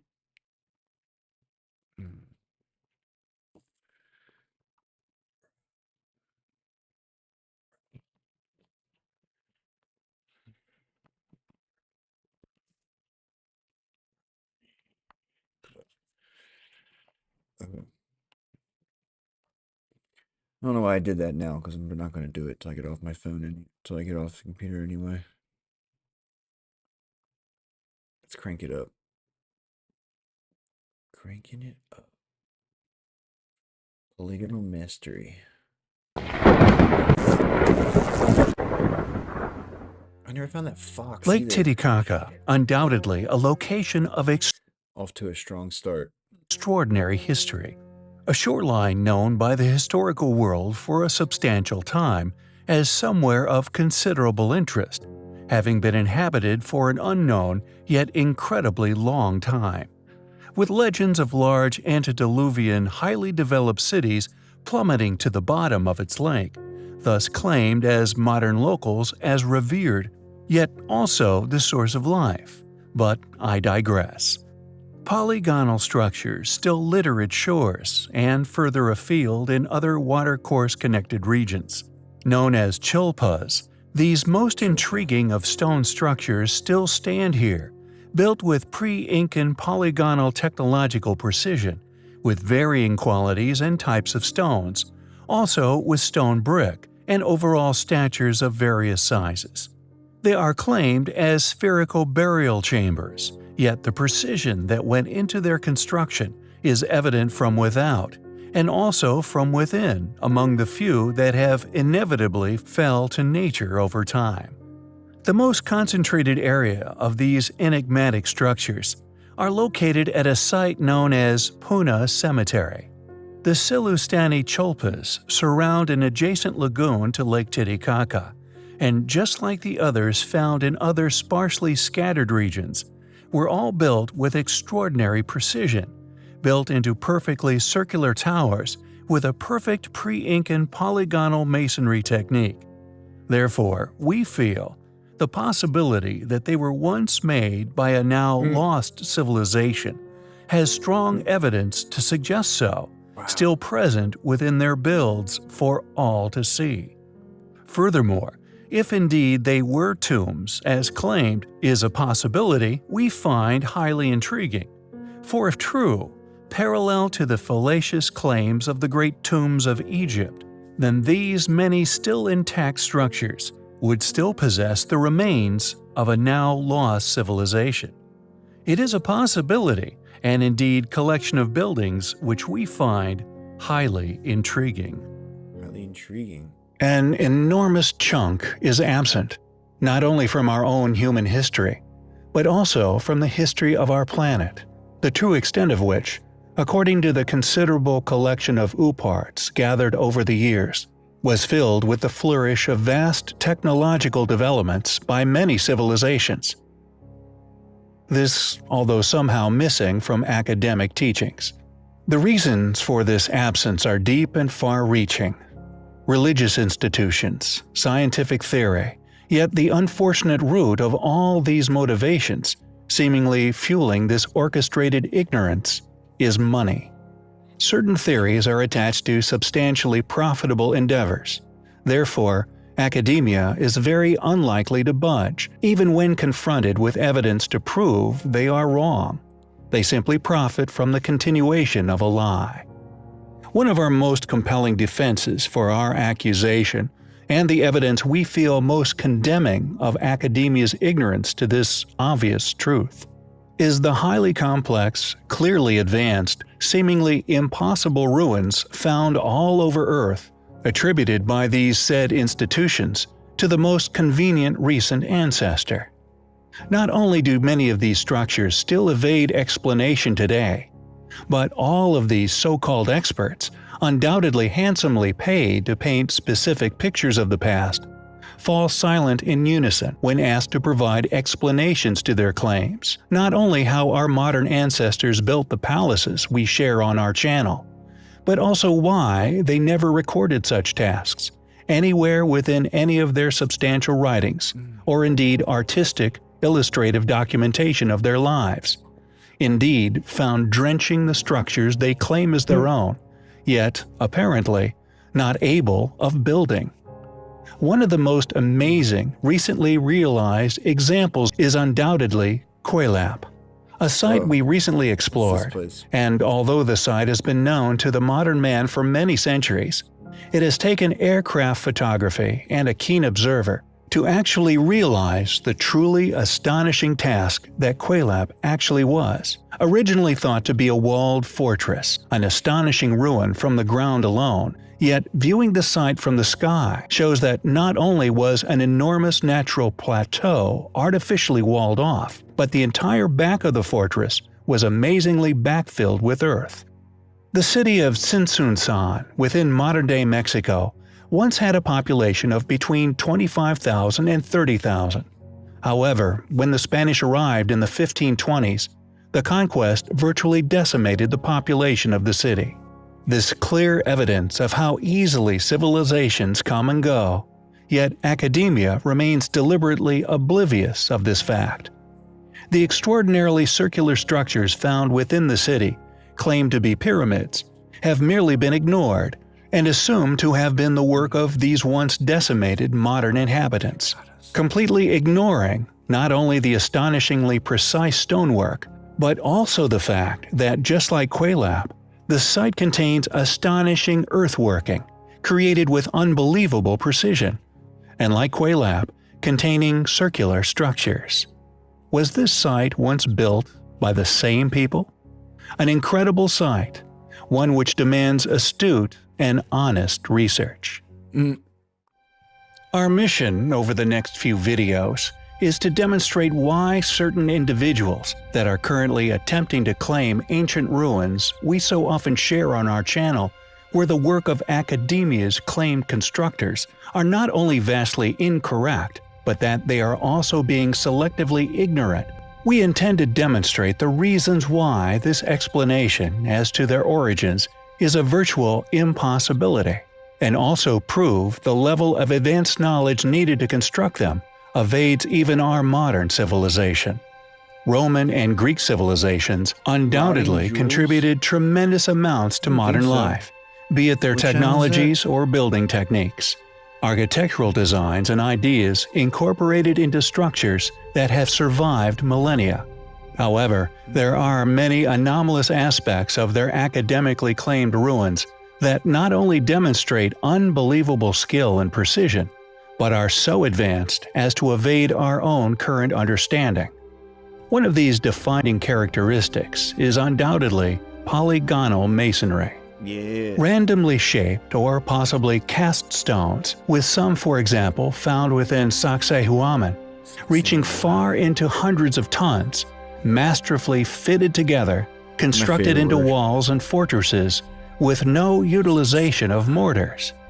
These often enormous megalithic blocks, somehow placed together so perfectly that not only have they survived countless millennia, but are also earthquake-proof.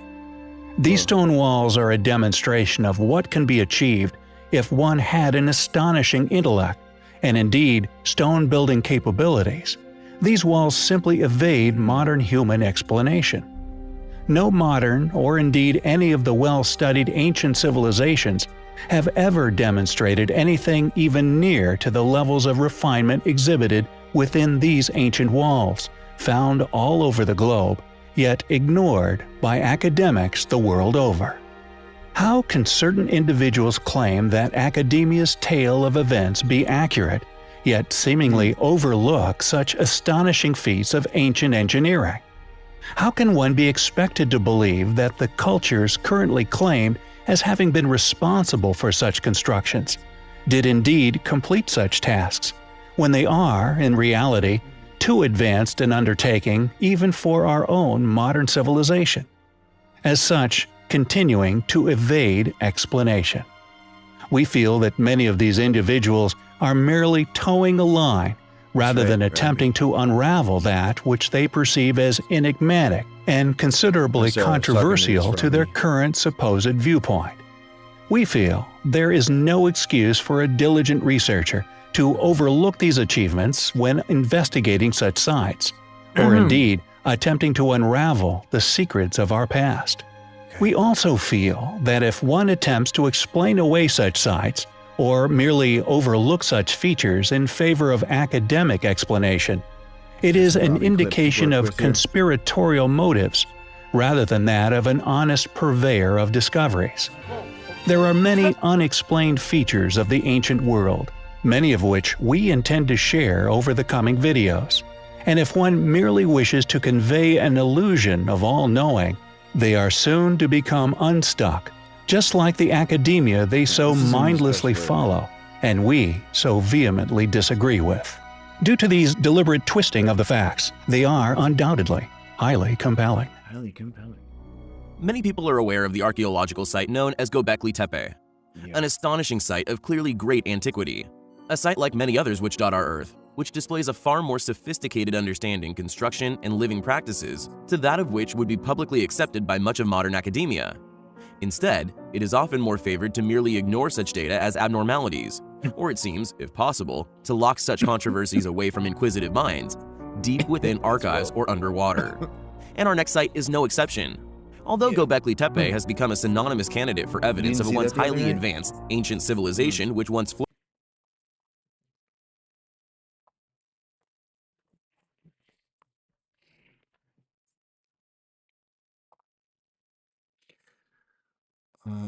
Is it this one?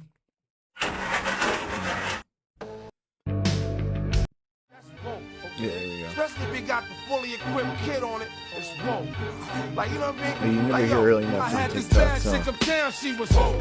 Had me messed up in the head, I it mean. annoys me because this was like a second off. Diamonds and pearls, I mean. It slows it down a split second and you upload it. For Now some money reason. ain't a problem, see my dough is like pull out my bankroll on y'all dudes like I do one of these every night.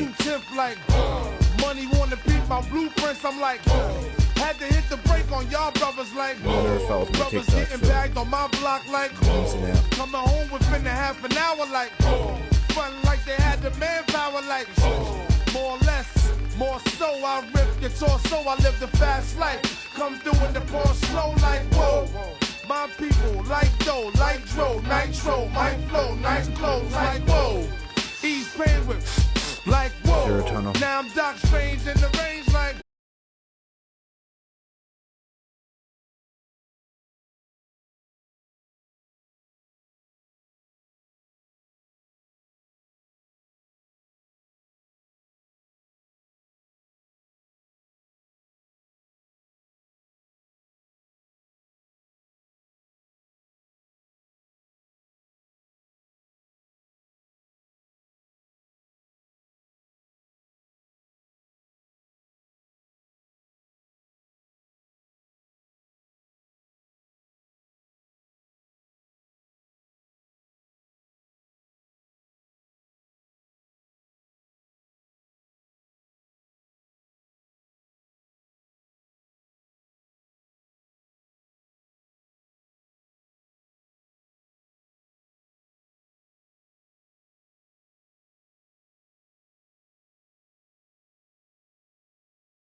JCVD at the end there.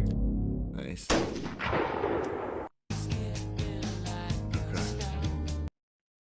Oh, there's some other ones. Look how long that one is. Wow. This one I think was really good.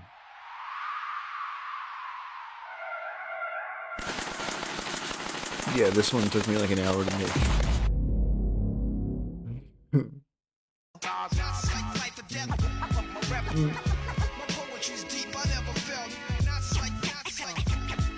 Yeah, I made those Ninja Turtles and then I made all of this.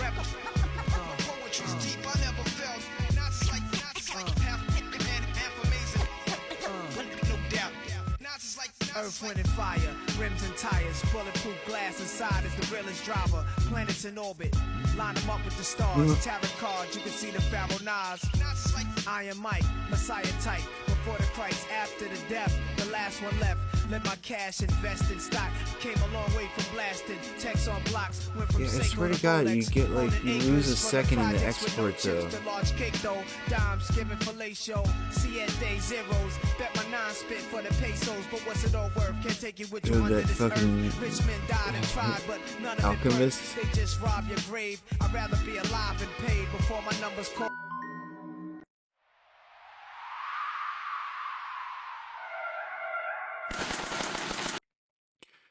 Anyway, you should follow my TikToks.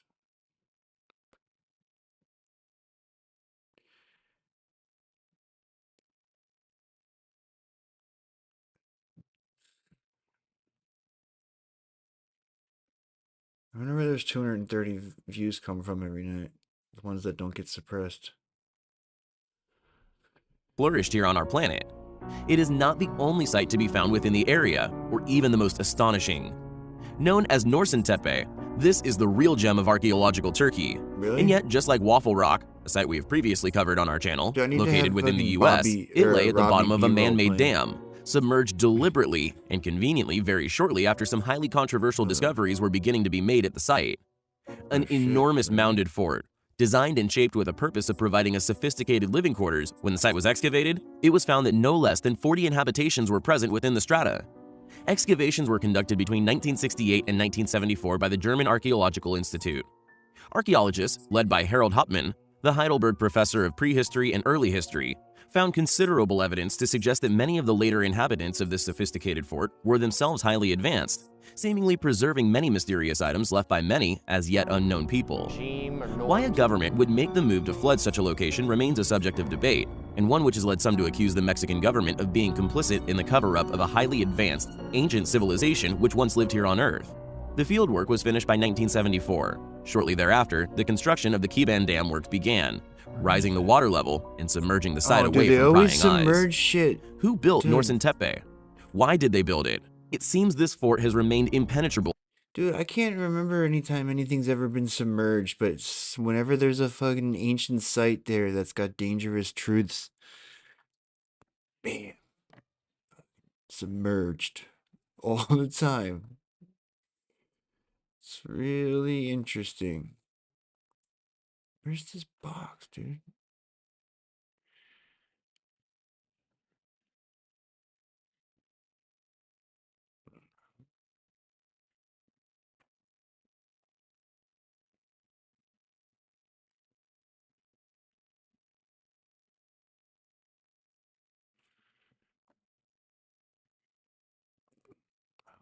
That's not it.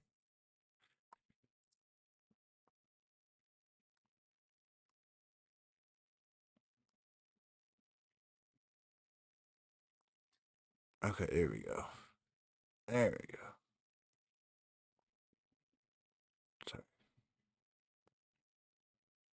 Since the day it was built, even successfully keeping out the elements for untold millennia, preserving untold treasures from a bygone era, treasures which seemingly shone too bright a light for some to bear.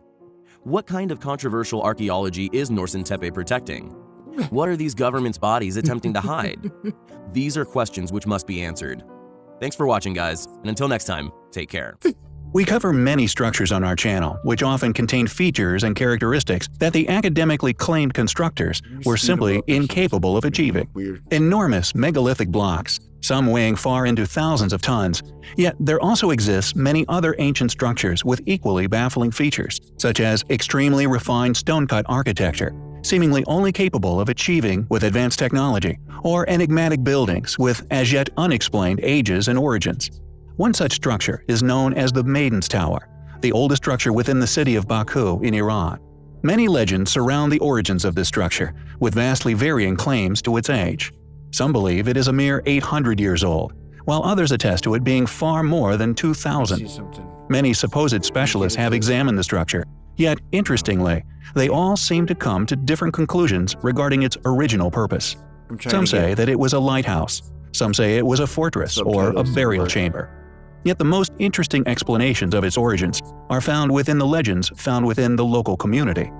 It is said that an ancient king once fell in love with his own daughter and built the tower due to his strange, incestuous devotion for her. Dude, you notice how none of those motherfuckers would ever go after mystery history?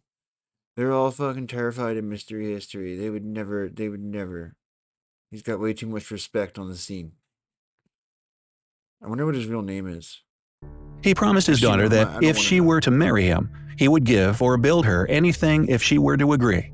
So she requested he build the tower. She supposedly visited the build regularly and consistently gave advice and her opinion on how she wanted the construction completed.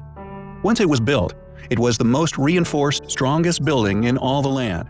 Yet instead of keeping her promise, she climbed to the top of the building and threw herself into the sea, presumably to escape the proposition given to her by her father.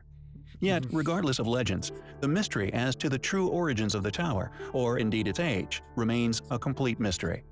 I feel that upon close examination of the structure, it has been masterfully reinforced and renovated at numerous times within its long life, with the original stonework being of a tiny scale, yet much of the structure has been reinforced and built upon, most likely for several different strategical reasons throughout the millennia.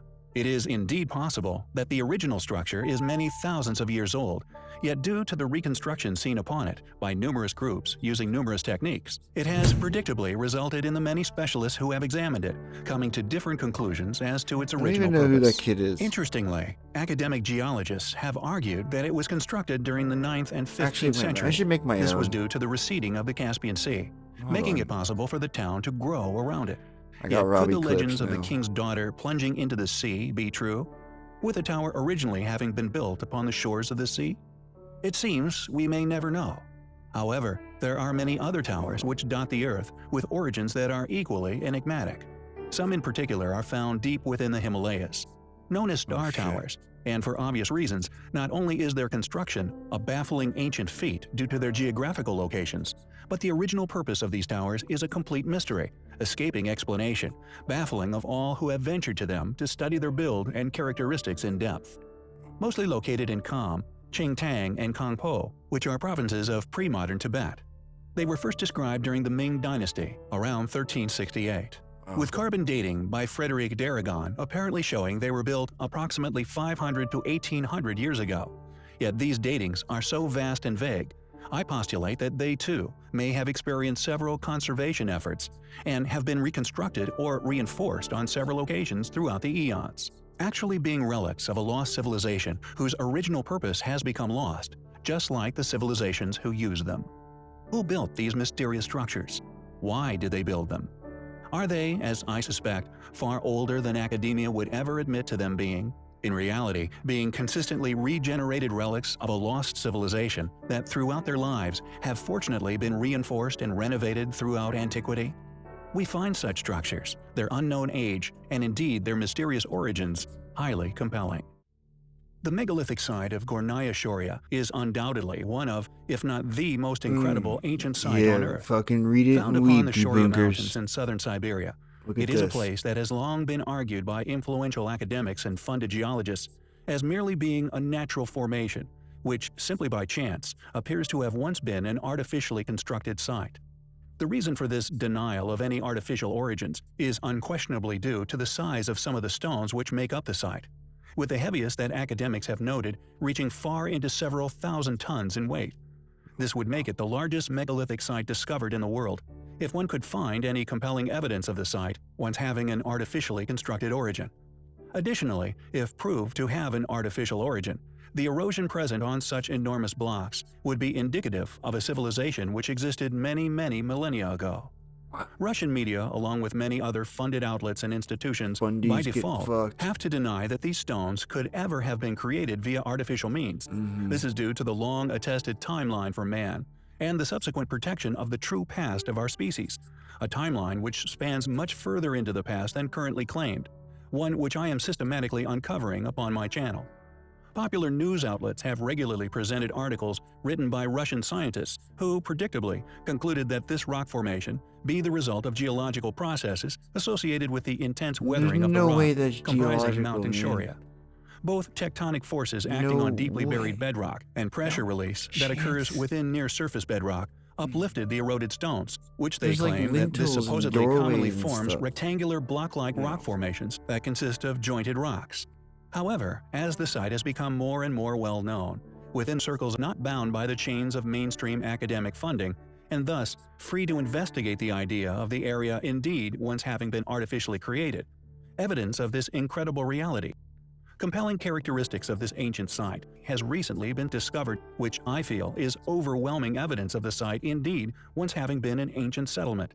This reality, although simply impossible for any loyal academic to admit to, is one that these recently discovered stones proves beyond doubt.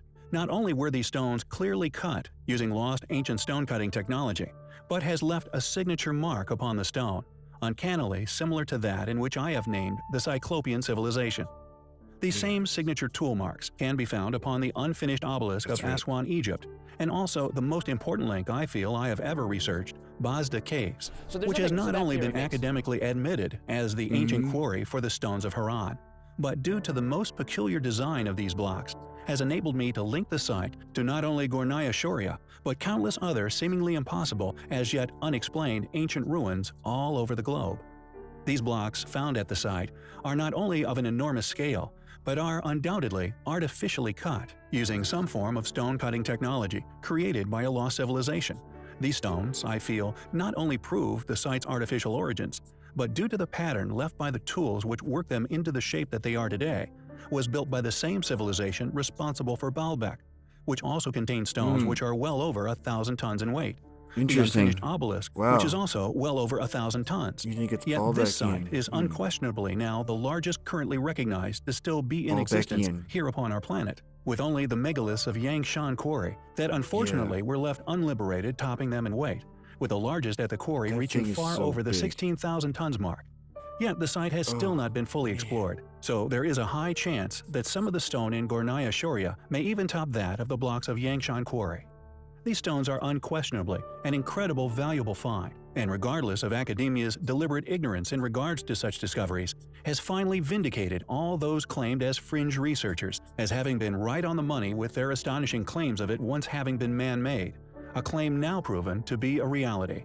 Not only is Gornaya Shoria one of the most incredible sights on Earth, but it is unquestionably highly compelling. Dude, show the doorway. If you enjoy our content, if you think our battle worthy, please help us to continue our voyage of discovery in unraveling.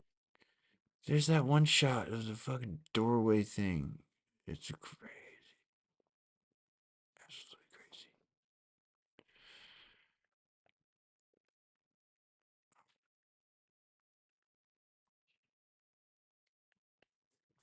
Okay.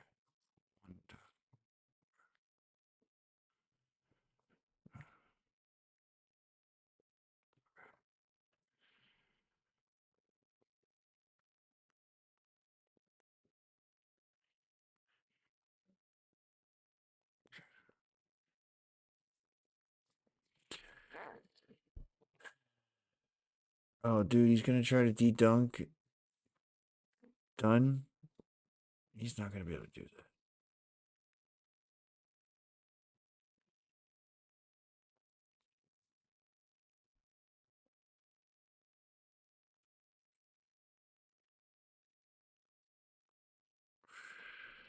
I want to watch Anton's video from yesterday.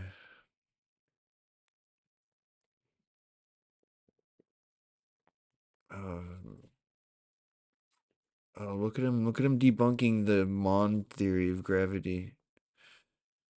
What a douchebag! What controversial claim? Oh yeah, I forgot about that. Dude, he had to make a video to de-dunk fucking Gwendolyn Bing. What a fucking debunker. What a debunker. Yeah. This is the one I wanted to watch. This is exactly what I was talking about the other night. And then look, Anton does a video about it. And today we're going to discuss a somewhat important... Remember what I was saying about why gravity measurements are wrong off in the distance? Because I thought it was because there was like different waves and stuff percolating throughout the galaxies that we didn't account for. Like, they were bumping into each other and it was fucking up all the measurements. This is what this appears to be. In regards to, I guess, everything in the universe. The universe seems to be vibrating. As you might have discovered from one of the older videos that should be in the description and that we've discussed in 2023.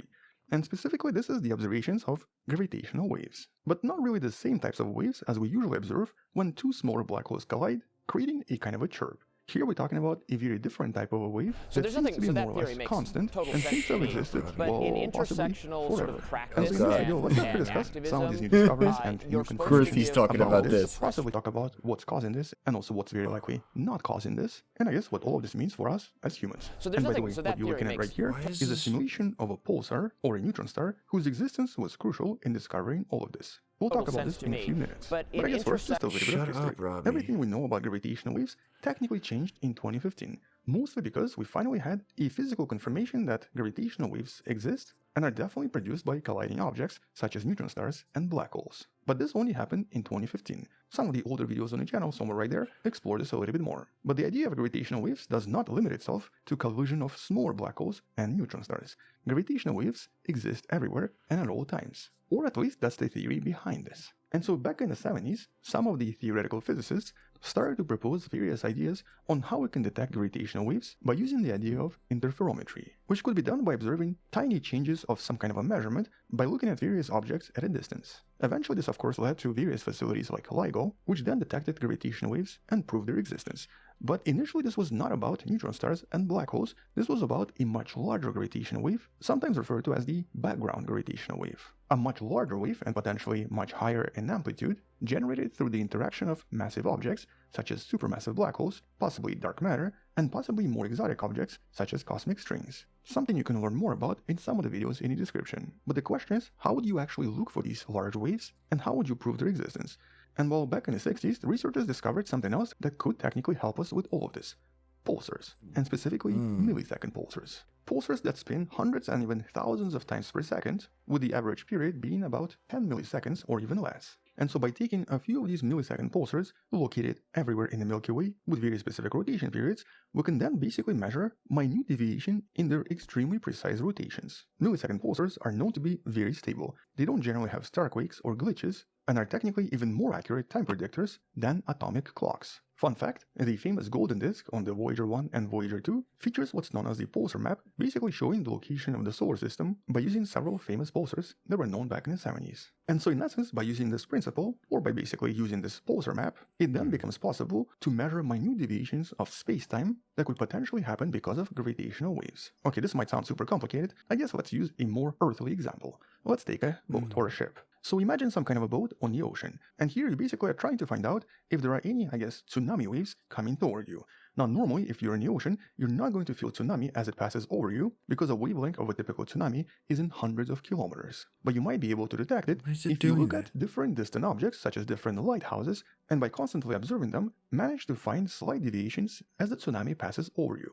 Now this is a gross simplification, but in essence that's the idea that's used here. The boat is planet Earth, these lighthouses are pulsars, and the tsunami wave is that background gravitational wave that the scientists are trying to discover. And though this might sound really complicated, the initial discoveries of something going on here were actually made in 2016. And this was achieved by using the first such survey, or the first such technique, known as the Pulsar Timing Array, PTA. but this was obviously very preliminary. Nevertheless, this actually started a major research in the last decade. More and more teams started to join and started to conduct their own observations. And as of 2024, we have at least 6 separate surveys. The first one was the Parkes Pulsar Timing Array, which began collecting data in 2005. Then we have the European Pulsar Timing Array, the North American Nanograph, the Indian and the Chinese Pulsar Arrays, and lastly the South African Meerkat. And these basically include some of the biggest radio telescopes in existence, with many of these observations being extremely accurate. But all essentially focused on one thing: measuring the timing of various pulsars, millisecond pulsars, and basically trying to calculate minute deviations from the known period. Here it's normally measured in nanoseconds, but the biggest breakthrough was in 2023.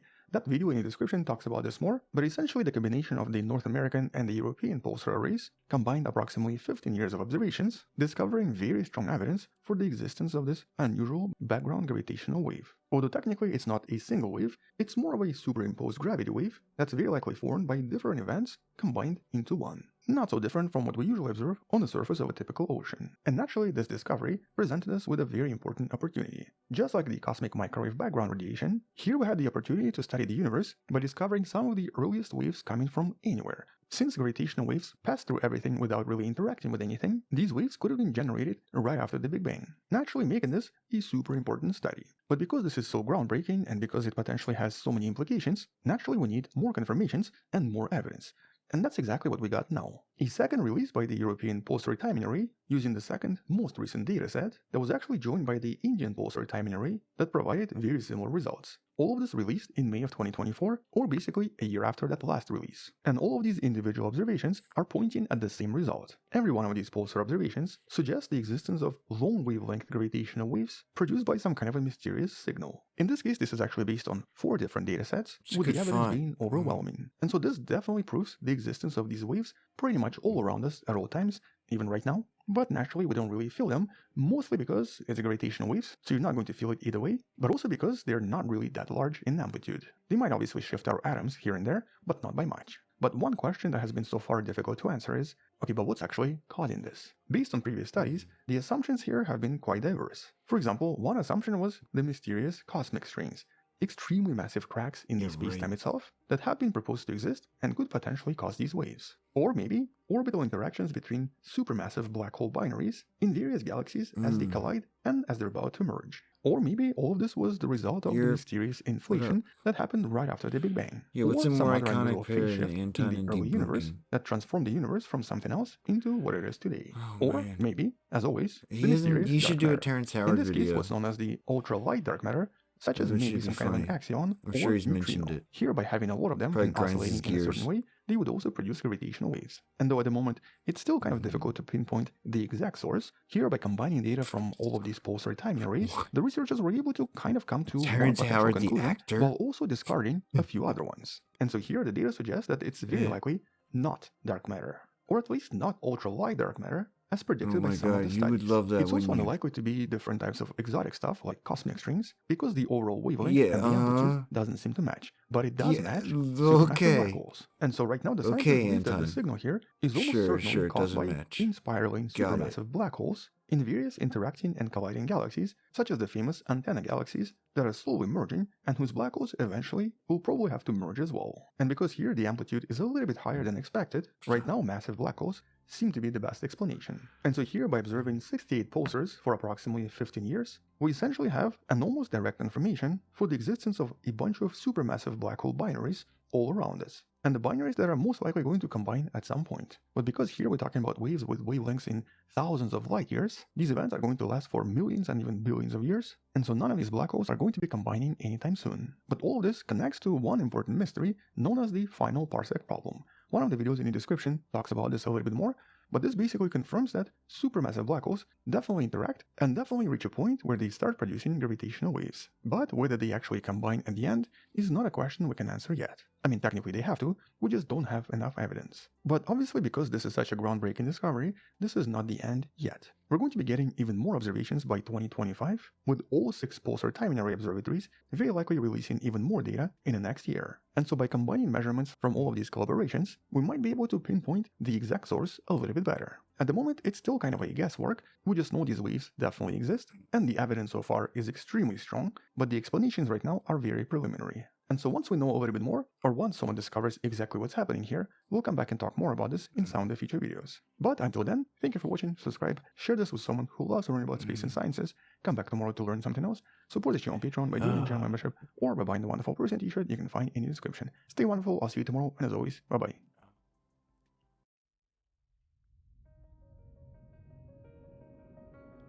Okay, that's good enough.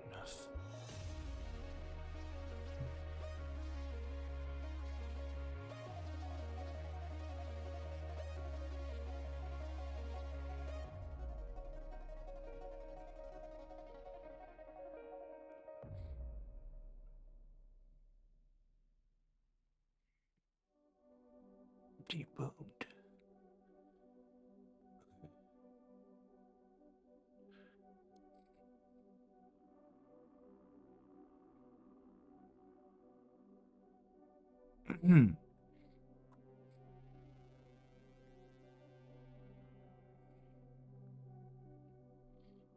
Tight.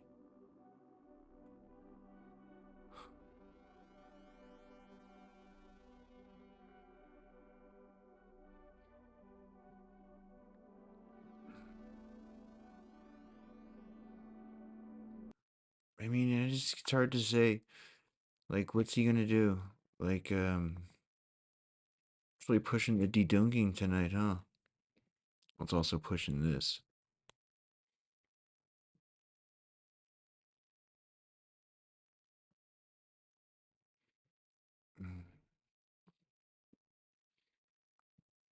You don't want some Joe? October 18th, 2024. Oh, I wanted That's to the watch date. this. That's what I wanted to watch. Fuck yeah. My man. Hotly compelling. Hotly compelling.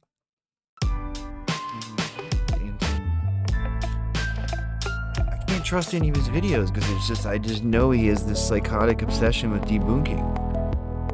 I just know that like everything he puts out is just going to be debunking city. Yeah, this is a funny point about some of the critics. 'Cause I saw a comment in my Discord the other day too. It's like, oh, these fucking so-called debunkers out there yelling and screaming, and wish that I'd debate them and stuff. Me debating them is what they want. Oh, he's in the corner. I mean, that's it's what they want. Way.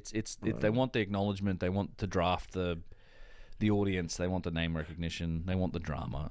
It's not. There's no point to it. There is such thing as legitimate criticism. I actually made that point in the Vase video. I said, look, this. I wonder if he's talking to dedunk. You know, dedunking. there is dedunking Dan. Well, like there is. He's a you know, major you need clout to chaser.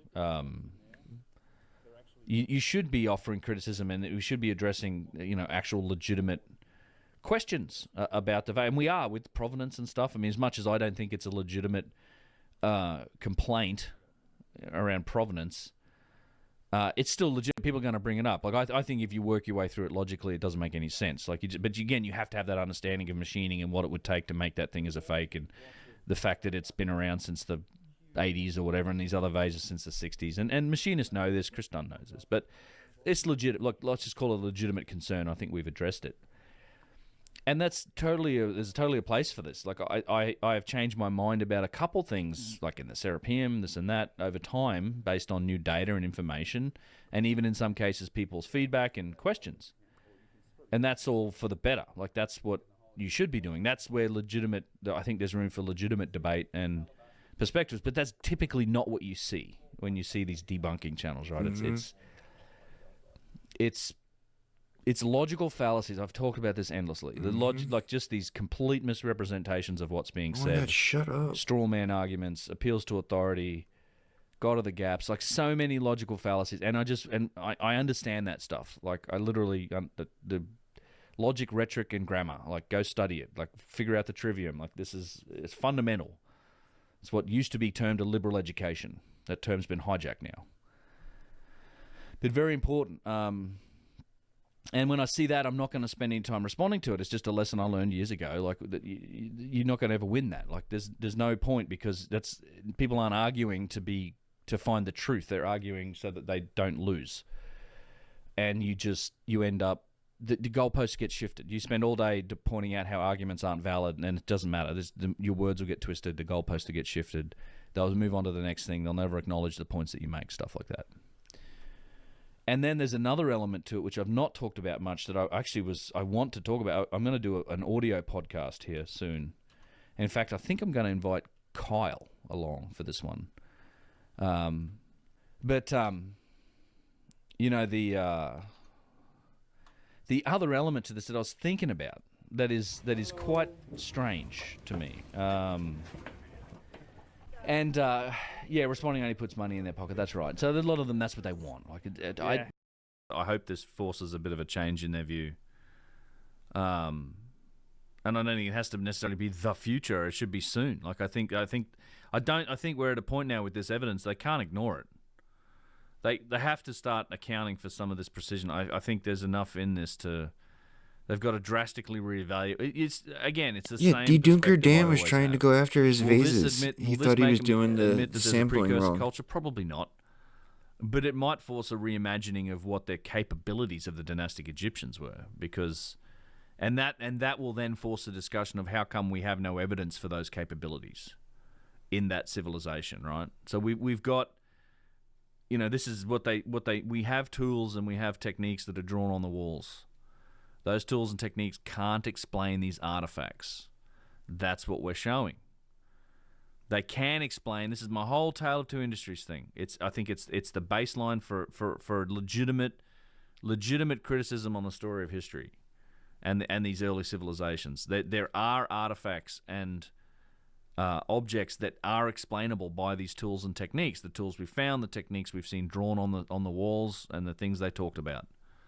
Alabaster vases, hand-carved boxes, hand-carved statues, stuff like that. The glyphs, all explainable. Then you've got this other category of artifacts that really aren't explainable, and the vases are the most important ones of those because of their particular timeline, because they all fade out after the very early periods, and because so many of them are incontrovertibly pre-dynastic. Now, I think a lot of the other stuff's pre-dynastic too. I think that the boxes and the columns and the statues are pre-dynastic too, the precision ones. But because these are massive objects, you can't bury them with you. You can't move them. They're on a site. That site gets used over time and thousands of years, and other people write their name on it. It becomes much harder to make that argument. I think from a technological perspective, you can make the argument, but Egyptologists don't care about technology and machining. They care about whose name is written on it. So they're never going to admit that, this statue or this thing might have been here before dynastic Egypt started, right? You can't say that about these vases. The vases are pre-dynastic, and a lot of them are early dynastic. They fade out after the 3rd and 4th dynasty. They just don't attribute them to other civilizations because they probably found all of them, and all the kings that collected them buried with them, like Joseph, 50,000 of them buried with him. And even in that collection, there's plenty with names of kings from the 1st and 2nd dynasty and pre-dynastic people before that. And they're like, oh shit, he's been robbing tombs to get these. What makes you think the pre-dynastic people weren't robbing tombs or finding them somehow and getting them from a cache or a source somewhere? So that's why the vases are important. And I think that's the onus, and this is the burden of proof argument, right? This is the people that say these can be made by hand, and they can be made by the techniques and tools shown on the walls of the tombs and with the tools they found in the record, in the archaeological record. The burden of proof is on them to show that. No one has done that. Might be people trying. I wish them the best of luck. I'm extremely skeptical that it's possible, but I don't know. Maybe it is. I very much fucking doubt it. But maybe it is. But the burden of proof is on them. It's not on me. I got me and the machinist and everybody else are pointing out that this shit ain't possible with those tools. It's just like looking at the precision, and you've got expert opinions and expert manufacturing people and expert machinists and expert people and stonemasons and everybody else that are experts in this trade saying, no, it's not possible. And then you've got a bunch of people who aren't expert in any of these things. They're not metrologists. They're not machinists. They're not engineers. They're not stone carvers. They're not any of these things. They're just fucking skeptics. And they're out there saying, no, it is possible. It's totally possible. Then go do it and prove it. And no one's done that. Burden of proof's not on me. Burden of proof's on these people who say they know how it was done. I'm not saying I know how this was done. But no, I'm grifting and scamming and all this shit. That's where they end up, right? That's what they end up saying, because it's anti-establishment, it's anti-mainstream. So it's a stupid set of arguments. Anyway, there you go. Literally I've had to talk Chris Dunn through this for a couple of years, and I'm very happy to say that he actually, it's a story. Maybe I don't know if I should share it or not, but he did actually contact me when I was in Egypt and say, listen, he finally kind of saw the light in terms of that, because he realized how angry and bent out of shape he was getting about some of the criticism he gets from the internet people, which is not a flavor of criticism that he's typically used to, you know. And I'd been talking to him for years about, you just got to like let that shit go. You got to ignore it and understand that if you respond to it, that's what they want, and it's not a. And he knows that the arguments they're making are invalid. That's the game. Like, they're doing this deliberately to try and create drama and get a response out of you. And the best thing you can do is never mention their name and don't respond, and just ignore them. And I think he said that he had found a new way of looking at things in terms of that criticism and that perspective, and I think, we talked about it quite a long time, actually. I spoke to him for about an hour from Egypt. He'd been trying to call me for a couple of days while I was in Egypt. It was cool. It was a very good thing. I was very happy to hear that, because it's this new media, it's a new world, and a guy like Chris, people can say what they want about me. I get pissed when people say shit about him. Like, I just have so much respect for what he's done and the role he's played and the work that he's put in, the primary research. Like, he has literally, move this field forward. I'm not doing that sort of primary research. Like, a lot of my stuff, I'm reporting on what he said, and I'm putting my own spin on it, my own, lost civilization thing. So, but yeah, I do get mad when they go after him. So people that go after him and call him names, they definitely aren't making my Christmas card list. You know what I'm saying? I don't really care if people say shit about me. It's fine, because I genuinely don't care.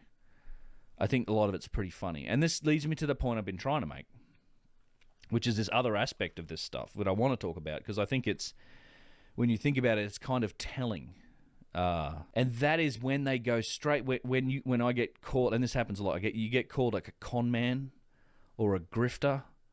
That argument, like, I saw someone put out a video the other day, is like, how is that saying that I'd conned Joe Rogan and I'm making a career out of selling the snake oil, and just lying. Like, they literally think that I'm in it for the money, and I'm making this shit up to take advantage of people, and I'm running a deliberate con on people. Like, that's quite a fucking leap. You got to think about, you're so confident that you're right, that you know how the world works and what happened, and you understand everything to the point that there's no room in your worldview for other people to have a legitimate other interpretation of the evidence. So the only answer has to be that they are deliberately lying and conning all the people way around the world for money. Once and then back down. That's what they're saying when they say the guy's grifter or he's a con man. He's just, it's just all snake, like, he's bullshitting you, deliberately, like, lying to you. Like, that's where their mind is at. And that should tell you something about their state of mind and about their own processes of thinking. Like, it's fucking ridiculous to think that there's literally no room in your perspective for somebody to have basically an alternative viewpoint to you. Like, I think this is one of those fields where, there's lots of different interpretations of the evidence. I happen to think that based on the evidence that I've seen, and I try to take into account all the evidence, we've talked about the carbon-14 dating and the wood in the step pyramid and the bent pyramid and stuff, and the Khufu glyph and all these other things that are part of that argument. I still think that my interpretation of the evidence, including all of the adjacent fields of science, cataclysm, human timeline, genetics, the technological aspects of it, the machining, the artifacts, the contradictions in it, all of that, everything.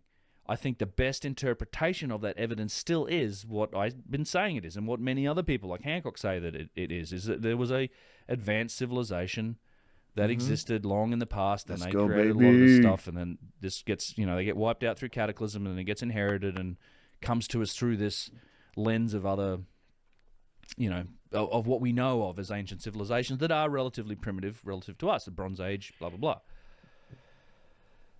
So but I can understand that, this is a very murky field, right? You're looking through this lens of thousands, if not tens of thousands of years of occupation and change and erosion and dilapidation and rebuilding and reuse and renovation, all these things.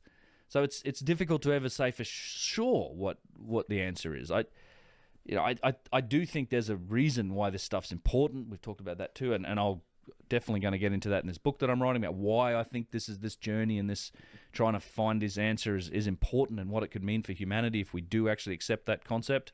All this is a long way of saying that then you just got these fucking people that are so angry, and I think a lot of it comes from either jealousy or anger or something where they're just these grifting con men in the the lost ancient tech world. And no doubt there is some crazy wacky ideas in this field, right? I'm not saying like I believe what everybody that's on the other side of the fence from the archaeologists says is true, and I certainly don't. And no doubt there's some wacky craziness going on out here, but that's the nature of anything alternative, right? You can't tar me with that brush. Oh, sorry, I wasn't talking about despite them trying. That's one of the major tactics that obviously the mainstream uses, is to say, well, look at all these, and literally Michael Shermer tried to do it to Graham Hancock on the Joe Rogan podcast. Look at all these crazy people out here. You're just one of them. I can wrap you all up into a big bundle and call you all crazy. That's not how it works. I've been thinking about this. It's the people that yell and scream and say offensive. Think that people are literally be offended.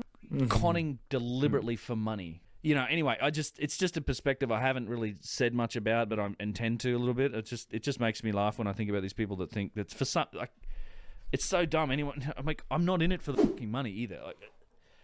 Just personally, people that know me, I've talked about my past as well. If I wanted money, I wouldn't be doing this.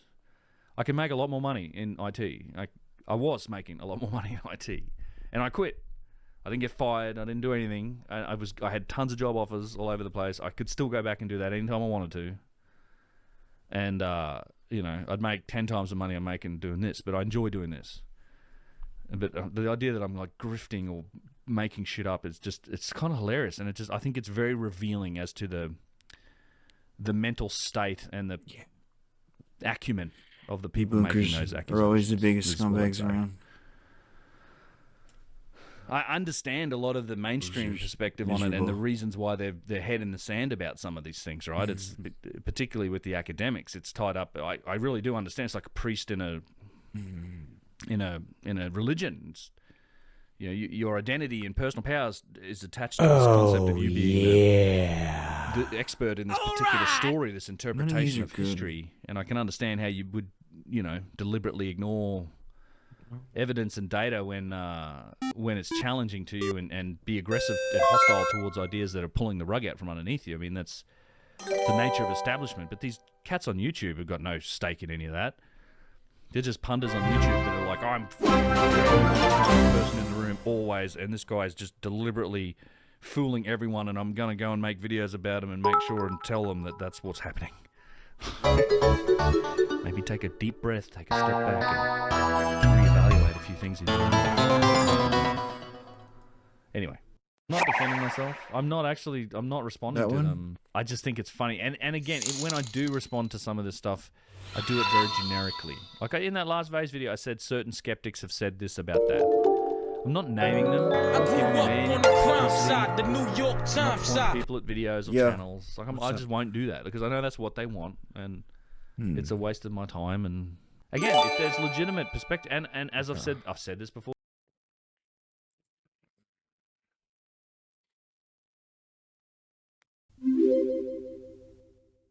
How about that one?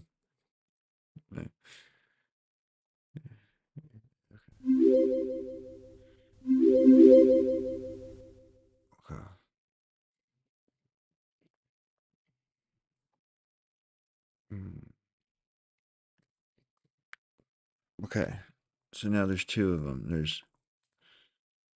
Oh wait, come on.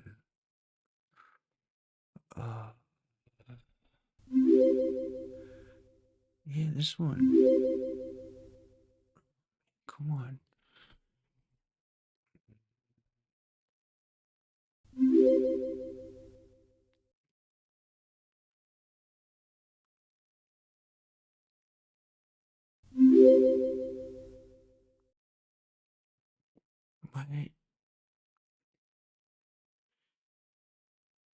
What are you doing to me?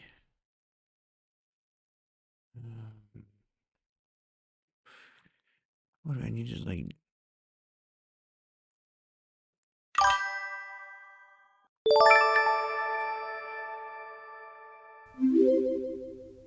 Copy it.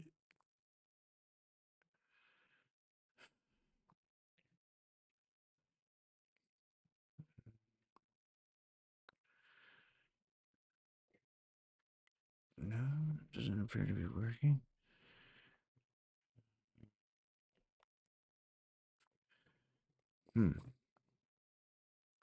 Or two, a few of the guys that have made videos and content about me, I've swapped emails with them. I've said, look, if you want to actually get a response out of me and you want to have a debate, then I'm willing to do it, but not on this medium and not on this platform, and certainly not on my channel, because I know that's what you want. I said, if you want to actually ask me and get into a back and forth, then come to my website. All my videos are on my website. You can post comments beneath them. Some videos have got 10, 12 comments. Some have 2 or 3. But I actively read everything and I respond to them, and I will respond to you there. And it's because no one's ever done it. It's because it doesn't have the eyeballs. Like, it doesn't have. It's not what they want. They want to do it in front of the full audience. They want to do it in front of my audience. They want my audience to come to them. And this is all apart from the other element of all of this, which is I just despise reaction content. Which none of these idiots are making up their own content. They're just trying to tear down other people's stuff. It's like, oh, hey, I'm going to make a video because by watching my video and just saying nasty things about it. Full, it doesn't get any lower effort than that, I just despise that mode of content. I mean, and I've said before, no doubt it works. So many people make a lot of money and a good living on YouTube doing reaction content, and I just despise it. It's the laziest form of content, and I don't want to play into it. I say this all the time. I'm in the wrong industry. I don't like anything about social media. I hate using it. I don't actually want the attention. Yet that's the game. I'm literally in the attention game. I'm sure there's people out there that are like social media experts and like, what the fuck are you doing? Why are you not leveraging all of these things? I'm like, yeah, it is. Getting paid on Twitter is new now. And in fact, over here. Yep. Yeah. You want to go? I'm not. No, I've been talking. And it's like Facebook to see. I'm so stupid. Like, Johanna makes all this money on Facebook. She got all these Facebook followers, and they keep telling me, like, there is somehow, some way to connect like Instagram followers to Facebook, and then I'd have enough people where you can get paid on Facebook. I looked at it, I couldn't make it work, couldn't figure it out, and I just gave up. I don't care. And yeah, Twitter's way too toxic for my liking too. I don't like it at all. It's like I said, I'm not cut out for this career. Like, I don't like social media. And yeah, but that's the game I'm in, right? And I just don't leverage the platforms that I have. Okay. Whatever. Check I'll it live out. with it. I don't care. Well, there's a couple of these open, but they don't let you. I mean, they're obviously not letting you walk around up here at night time. But you can visit Giza on your own. I've done it before. As long as you know how to handle the vendors, and you can just ignore them, then you'll be okay. But you won't get away with much. Like, if you even put a foot on the pyramid, you're going to get, whistles blown at you, and they love to yell at tourists. Actually, it was really funny. I saw it happening. I sort of teased them a little bit because I know. That's why I'm going to Seska while I'm on. Because I've done this before. I go there on my own and I can't do anything. And then if I go with Yusuf and stuff, because he literally is paying people the whole time, they'll let us climb. Like the third pyramid, we're like halfway up that motherfucker. There are people like walking up, up a few courses and stuff, and they're just. And I was like, this is really cool. Yeah, people I up there. wouldn't want to deal with that. Why do you think that is? It's like, I know why it is, but someone was said it to me. I'm like, look at Yusuf. Like, he's literally paying guys the whole time. There you go. And they talk to him and they know him, and it's kind of this arrangement. But you'd have trouble doing that even if you were trying to offer money to them to do that. They're probably just going to tell you to bugger off because you're Westerner and you're not speaking, you're not a local. I wasn't reading you talking shit there. And I mean, the locals can get away with a lot more, just local regulars, because they just ignore these guys half the time. Who the fuck? And our tendency is, oh shit, there's a man in a uniform blowing a whistle at me, I'm going to do what he said. Who the fuck cares what fucking Muhammad got up to? Are you shitting me? What? Yeah, I used to not like when babies got killed, but then some shit Muhammad did 1,000 years ago was wrong. So I'm like, oh fuck, dude, kill the babies. What? What the fuck, man? You guys fucking lost the plot. You want to talk about Muslim migration?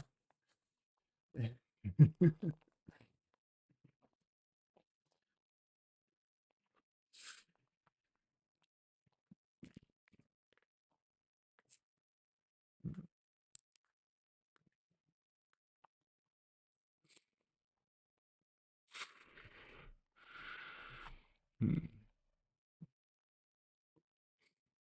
Hmm.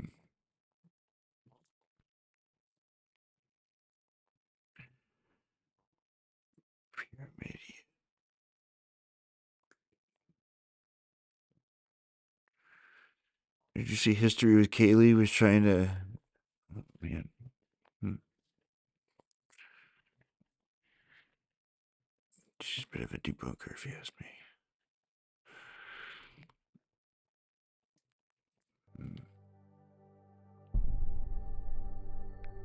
Triton is an exceptionally unusual, Give it a try. although often forgotten moon. It has so many unique characteristics, it makes it one of the most interesting objects in the solar system. But because it is the largest moon of Neptune, the planet furthest away from us, it also means that we have only visited it once. Oh, Very briefly, as Voyager 2 thinking- flew by, all the way back in 1989. I was thinking of the 30 one years ago. Miranda. But what did the visit reveal, and what have we found out about it since? I'm Alex McColgan, and you're watching Astro. And together we will find out everything there is to know about the fascinating world of Triton. I don't know about everything, McGonagall. First of all, let's discuss where Triton fits into our solar system and its local system. Triton is one of 14 known I'm a moons big of Triton Neptune. fan. 7 of these moons are regular moons. Or in other words, moons that orbit along Neptune's ecliptic with very circular orbits, or orbits with very low eccentricity. After these inner regular moons, Big moon we guy. get I to like the all the irregular moons, moons, actually. the Think first of of it. which is Triton. An irregular moon is a moon Start that moving follows our an moon. inclined, eccentric, and often retrograde orbit. It's always This by fucking itself yoinking on is me and already shit. where Triton is set Fuck apart that. from any other spherical moon in the solar system. It has an irregular orbit. Triton orbits clockwise around Neptune, as Neptune rotates counterclockwise. And Triton orbits at a 130-degree angle to the ecliptic of the planet. Although, it should be noted that its orbital eccentricity is close to zero. Its orbit is almost perfectly circular. All other large moons in the solar system are regular moons, orbiting the same direction as the rotation of their parent planet. What this heavily implies is that Triton did not form alongside Neptune, but it is in fact a captured object. Specifically, a captured dwarf planet. No wonder then that it is by far the biggest of Neptune's 14 moons, comprising 99.5% of the mass found in Neptune's orbit. But how big is that in scales we can relate to? Well, it is the second largest moon in relation to its parent planet. Second only to Earth and its moon. While it is smaller than our moon, it orbits closer to Neptune than our moon orbits Earth, which means it appears about the same size in the sky. It is the 7th largest moon in the entire solar system, and most interestingly, it is bigger than Pluto. Pluto is often considered the king of the Kuiper Belt, the biggest object that we know of that formed there, until we consider that Triton once ruled that area before Neptune captured it. So, although Triton is a moon of Neptune, it could be said that it is the biggest and most massive Kuiper Belt object. Further evidence for this was found as New Horizons passed Pluto in 2015, suggesting Triton and Pluto share a near identical composition, which supports the theory that they share a common origin. Beyond Triton are 6 other irregular moons, found much further out. They are almost certainly captured objects too, with unusually eccentric orbits that take years to complete. They were probably perturbed into these weird orbits by the gravity of Triton. So, if Triton was a captured object, how did that happen? Objects need to lose momentum to be captured, otherwise they would have enough momentum to escape. Well, we can't know for sure, but the leading theory right now is that Triton was once part of a binary system, perhaps like Pluto and Charon. As Neptune approached Triton and its moon, the gravity from the encounter would have caused the binary system to fall apart, with Triton's moon being Yeah, that makes a slingshot lot of away, sense, huh? and Triton losing enough momentum to be captured What in if it orbit was in a around trinary Neptune. system with Pluto? I mentioned that Triton shares similar characteristics with Pluto. What exactly does that entail? Well, they both have a predominantly nitrogen ice surface with other ices mixed in, like water and carbon dioxide. It has quite a flat terrain. Its topography never varies by more than a kilometer. Although Voyager 2 did see ridges and troughs, plateaus, and ice plains. What you may find unusual, though, is that it has very little in the way of craters. This implies its surface is very young and is constantly being renewed. Like Pluto, it also has some reddish patches, which is thought to be methane having reacted to UV light from the sun, producing what is known as tholins, an organic compound that has a supposedly tar-like consistency. While organic compounds do not mean life is present there, organic compounds are the basic chemicals from which life forms. Life likely couldn't exist on the surface of Triton anyway, as it's far too cold and the sun far too dim to support any life form that we can imagine. But what's interesting is what could be found under Triton's crust. Under Triton's surface is thought to be a rocky and metallic interior, which gives Triton a reasonably high density for a moon at 2 grams per centimeter cubed.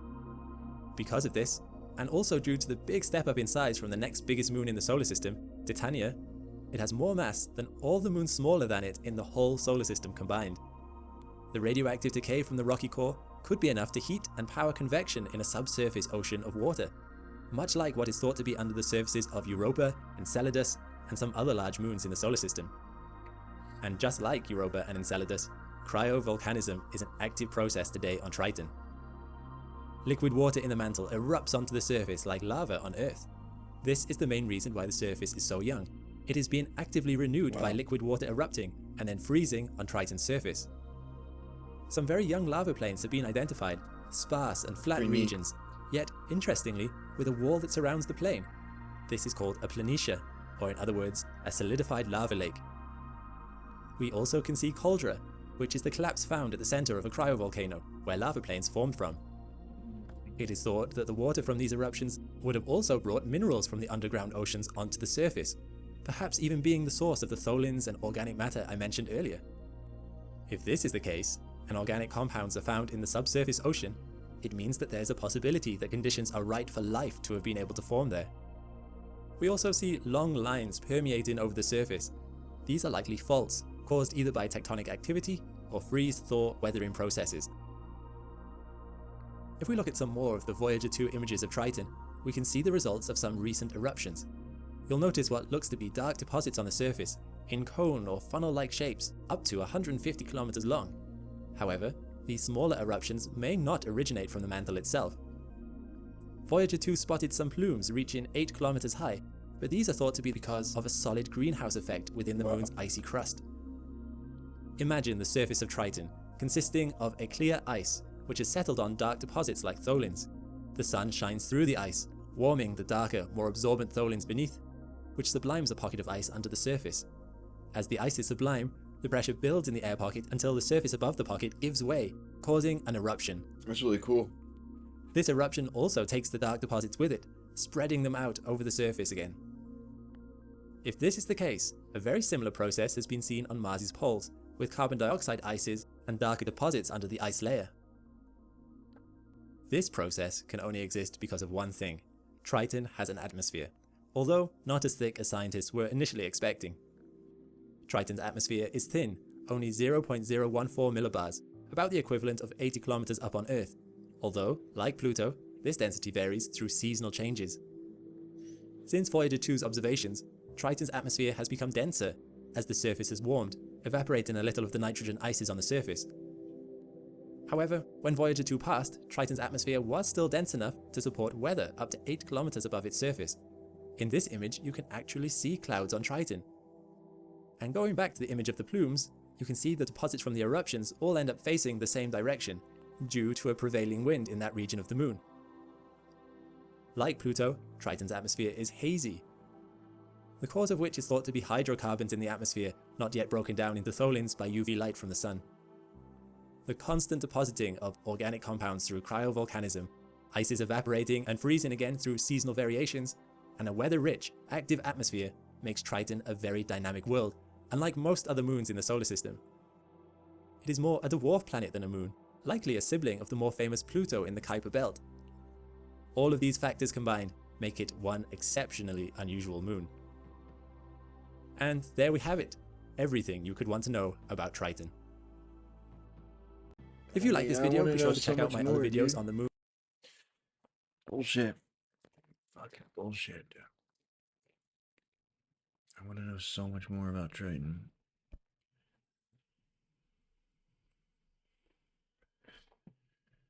God damn. Gotta do it.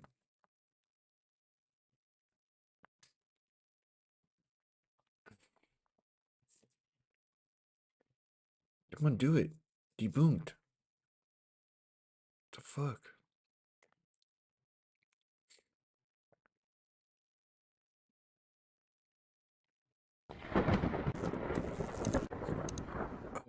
There are countless ancient ruins found throughout Sri Lanka, which are all indicative of a lost technology, and thus a lost civilization having once been responsible for their creation. One of the most striking of these being the Sigiriya Mountain, an ancient stronghold made atop natural plateau, a sanctuary far away from the troubles that would have presumably been occurring below. Yet one of the most astonishing relics found within this ancient land is a rather well-hidden one. Although the water reservoir built into the Sigiriya site could offer one a subtle initial clue as to their existence, one would have to investigate the surrounding environment very carefully, or be given local knowledge to ever find our next ancient anomaly in question. Hidden close by to the ancient mountainous stronghold, and now almost completely submerged. She didn't come to soccer practice last night. It was really annoying. Reservoirs, first documented by a Mr. Tennant from the UK and noted upon by William R. Corliss within one of his many volumes regarding lost civilization. Describing enormous water tanks found with the aid of the locals, all completely aligned with equally cut square blocks. One of the tanks, which the locals knew by the name Petheriacorn, has since been measured to be around 7 miles in length, 300 feet broad, with 60-foot-high earthworks along its biggest embankments. They are largely believed to have been constructed to gain complete control and subsequent mastery of irrigation throughout an impressive span of land. We approached an expert engineer to find out just what sort of feat these giant tanks would be. We received back an estimated price of around $4 million to merely construct the largest sections of the earthworks. They were undoubtedly an unimaginably large undertaking, one which we believe was beyond the capabilities of any ancient group known to modern history. Perhaps the sheer enormity of the undertaking, along with the fact that they would have been far easier to conceal than that of the Great Pyramids, for example, is a possible motive as to why there isn't more known about these marvelous groundworks, or why there is very little documented study, and why any that has been done was by independent historians. Regardless, we find these incredible, gigantic, hidden ruins highly compelling. We have, in the past, explored the incredible discovery of the mythological animal sculptures of Persepolis, now known as the Lamassu. We detailed the difficulty involved in transporting just a single example of one to London a mere century ago. Yet, it would seem a similar situation seemingly also occurred at the ancient site of Amathus, one in which the French quietly endured and restrictively documented. Located east of Ajo Tychonis, next to Limassol in southern Cyprus, strategically commanding a stunning view of the surrounding Mediterranean landscape. The main acropolis of Amathus, sitting just out of reach of the tourist track, atop the hill above. This location served also as an additional natural fortification for the site and its ancient observatory. Impressive discoveries have been made at the ruin, including ancient basins, vases, and various other utensils used by past inhabitants of varying eras. Atop the hill were 2 giant vases decorating the entrance to the main temple, one once dedicated to the god of love Aphrodite, each of which being 1.85 meters tall and weighing an immense 14 tons each. One of which being stolen by the French, specifically architect Edmond de Thought, during the Ottoman occupation of Cyprus, supposedly given permission to take it away to his country. It now rests in the Louvre Museum in Paris. His documentation of this ordeal, we feel, is a revealing insight into the clear prohibition from exposing the astonishing capabilities of ancient civilizational capability. He reservedly wrote of the ordeal of getting it back to Paris in his diary. Quote, "Our last day was dedicated to Amathus, the only sanctuary of Aphrodite that we visited. There, we found 2 huge stone vases, 3.4 meters in diameter. I could not figure out the amount that was buried in the ground, and only a measure of the artifact which was sticking out. I thought if I managed to get it out of there and to convey it into the sea, it will be my biggest achievement. I will begin to study the ways and mechanisms needed to achieve this and to have it transferred. This will create a big impression in the Louvre." End quote. Who made these vases, or indeed the Acropolis itself? They were clearly astonishing vases, having existed to this day and beyond, and along with their sheer weight, we undoubtedly find them highly compelling. Ollantaytambo, within Peru, is undoubtedly one of the most incredible ruins to be found anywhere on Earth. Although many people have been mystified by the site's characteristics, some even suggesting that its shelf-like construction was once created as steps for giants, its real original use, however, being no less remarkable. The so-called pre-Incas, responsible for its original build, did so with the intention of utilizing these layers of soil to slowly acclimatize plants that were once not used to a certain altitude through a process of selective breeding, eventually taking them far higher than they were ever found before, making it possible to cultivate said herbs, fruits, or vegetables within their high-altitude sanctuaries, once virtually impenetrable fortresses, so that with these newly adjusted phenotypes of plants, and with the aid of what is the subject of this video, could stay high in the mountains virtually indefinitely, self-sustained, thanks to the incredible achievements of Ollantaytambo. The Incamisana water temple being the final piece of this now lost people's armory. For although the horticultural knowledge displayed by this lost civilization is evidence of advanced culture, their abilities to control the path of water is another of the pieces of evidence which not only proves that this people were highly capable, but were also unquestionably advanced in their execution of said feats. For although these irrigation systems or drinking water inflows are many thousands of years old, most still work to this day. Some of these water features were so well made that even modern re-inhabitors still use several of these systems, as they even rival that of the modern system which would replace it, bringing water to the locations. Dr. Richard Mixod, who studied the water sources of Incamisana in Ollantaytambo, led a team of researchers from the University of Virginia known as the Wright Water Engineers from the Wright Paleo-Hydrological Institute, and archaeologists Arminda Gabaja Oviedo and Dr. Gordon McCowan, all of whom conducted reverse engineering in an attempt to back-engineer the remarkable achievements seen at the water temple. Located north of the Manuraki Canal in the sacred valley of the Incas at an altitude of 3,000 meters, this sophisticated water complex consists of rooms, open spaces, beautiful complex pools, ornamental fountains, waterfalls, and buried channels. These pre-Incan accomplishments display an intimate knowledge of so-called modern hydraulic principles, I don't know, water seems even pretty building easy their to me. channels in such a way as to avoid hydraulic jumps. The water temple's architecture and hydraulic works define Incamisana as a high-status sanctuary for worship of water. Intricate and carefully executed cliff carvings parallel to the water temple add a mystical dimension to the temple's original purpose, which is currently claimed to have been the worship of water. Weirdo. Ancient roads also left by this same elusive group unquestionably tie Ollantaytambo and the water temple to this once great, now lost civilization's empire. Who built the Incamisana water temple? How did they build it? Why is the polygonal masonry, something which ancient Peru is synonymous with, found at many of the world's ancient relics? Who were these ancient people? Where did they go? It is undoubtedly an incredible place, one which we find highly compelling. Roman engineers have been attributed and indeed claimed many ruins as their own in which they were simply incapable of creating. Yet they seemingly hijacked a number of sites which we have continued to claim were not their works. The Patera pipes being one such example. Yet alas, although we claimed that the ruin was pre-Roman, our next subject of interest we feel unarguably supports said posit, as not only was the creation claimed as having been conceived by the Romans, but these sites, often the only surviving example, thus is also often argued as the first creation in regards to said concept. Yet although these are often claimed as first attempts, many of the ruins were of such perfected accuracy that not only are they still functional today, but could still serve modern man's purpose.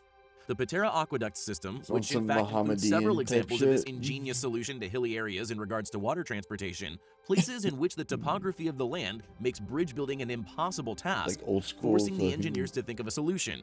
With the site in question being such an innovation, now known as an inverted siphon, the one we're focusing on tonight. He's like, yo, Muhammad was gay and he liked little boys or whatever. It's like, fucking, what are you? What? This is a fucking seminary or something, man? What's wrong with you? Is Delik Kemer, near Patera, undoubtedly connected to the incredible ancient relic that is the Patera pipes. An inverted siphon being a pressurized water conduit. One end sits at a higher elevation than the other, with the center of the structure being the lowest point. The Delichemer siphon, which was Yo, I heard apparently Jesus renovated was following an secretly earthquake in the gay. 1st century CE, is built out of stone blocks laid across the top of an impressive several hundred-foot-long wall. Piping holes were then artistically carved out of blocks of stone, which were fitted into each other, and 10 apparently sealed to create a watertight channel.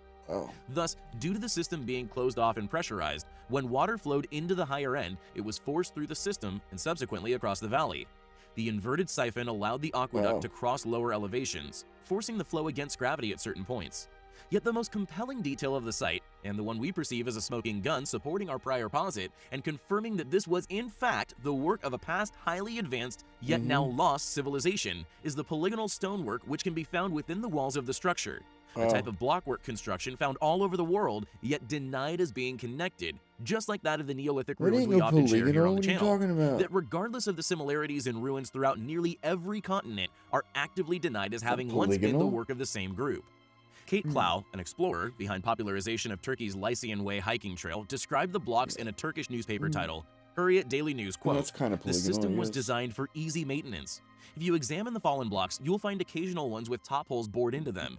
These were for cleaning out deposits and must have been sealed with a plug when the pipe was filled with water. There were also occasional stones where the socket cutout was extended so that a stone could be slipped out of the pipeline. Without this provision, replacing a faulty stone would have been impossible, as the blocks interlock completely. The pipe joints have traces of a lime cement used initially to seal them. However, the whole pipe is now thickly lined with a deposit of pink lime from the water inside it, and this must have quickly sealed any remaining leaks between the stones." End quote. Who built the reverse siphon and the entire aqueduct as a whole? It is a place which we find highly compelling. Thanks for watching, guys, and until next time, take care.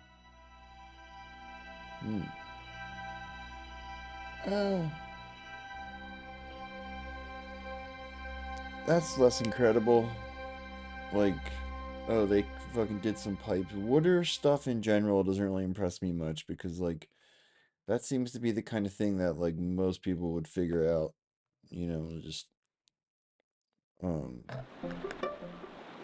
is this fucking debunker shit?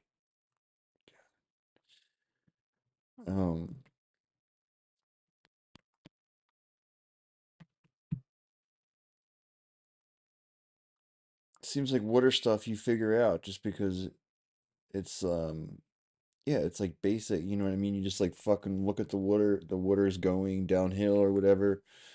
I mean, the reverse siphon thing seems kind of difficult, but maybe sure it doesn't seem that difficult.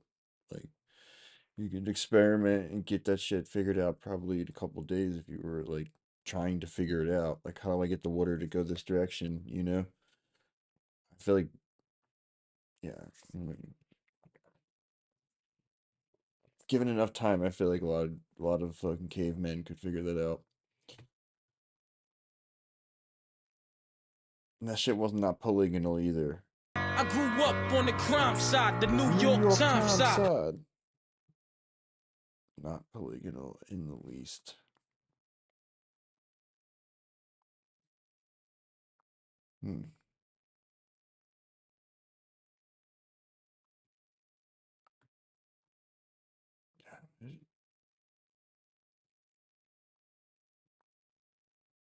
Spotify gives me the worst music selections.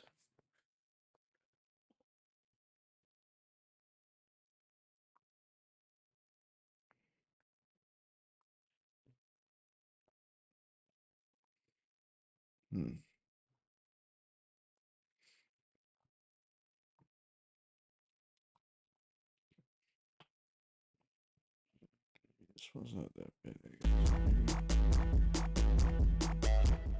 I fuck this flow.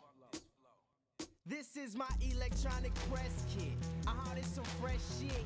Nigga recollect, bitch. Grown gray heads don't stress it. I text messages to fucking estrogen. She lets me in. I text her in. She texts Oh, so it's a Sheehan thing. I gotta go. The Danny Sheehan said we should be paying attention to. Now, who is Danny Sheehan? He is Lou Elizondo's. Y'all know about Danny Sheehan, right? It's legendary civil rights attorney turned UFO activist. in my opinion, he's like basically the only person who's doing anything with regards to like to disclosing UFO stuff. He's the only one who's like allowed at the table. So when he says shit, it's like important, you know.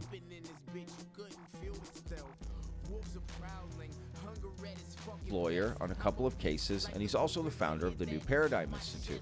So what exactly is he talking about? Let's find out. If you're new to the channel, y'all, and you like content like this, please hit that subscribe button. I put out a new video every day, 12 p.m. Central Standard Time. I do not miss a day, y'all. He's slightly Please less hit that annoying like button, now members. with his that haircut. really helps out the videos. So thank y'all so much for the support there. And of course, comment down below. What do you think about this date that Danny is mentioning? And also, what do you want to come from all of this? Let's dive in. All right, I've got it queued up here. Danny Sheehan, again, Harvard educated lawyer, who you all know, right? And if you don't, time to find out. Let's listen to this clip. He was recently on a podcast called Freedom Pact.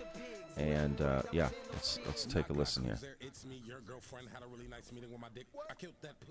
I find it crazy, as you pointed out, that people don't realize this is happening.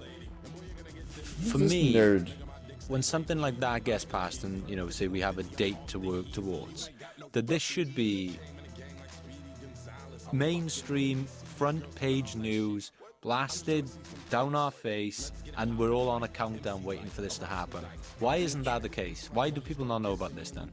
Well, because there's been a 75-year campaign consciously mounted, you know, by the Defense Department, and a campaign by the Central Intelligence Agency to excoriate anybody who actually tries to treat this seriously. And so, and not only that, but most of the major news media have been infiltrated by the national security state people. The United States Central Intelligence Agency, in violation of every aspect of the National Security Act of 1947, have basically placed active CIA people inside the major news media. You know, we've established that already. We the names of 42 of these people. You know, in that they're posing as their national security reporters. You know, and the newspapers are going, oh great, I've got a national security reporter. They're going to report everything that's going on in the national security community that the national security community wants publicized.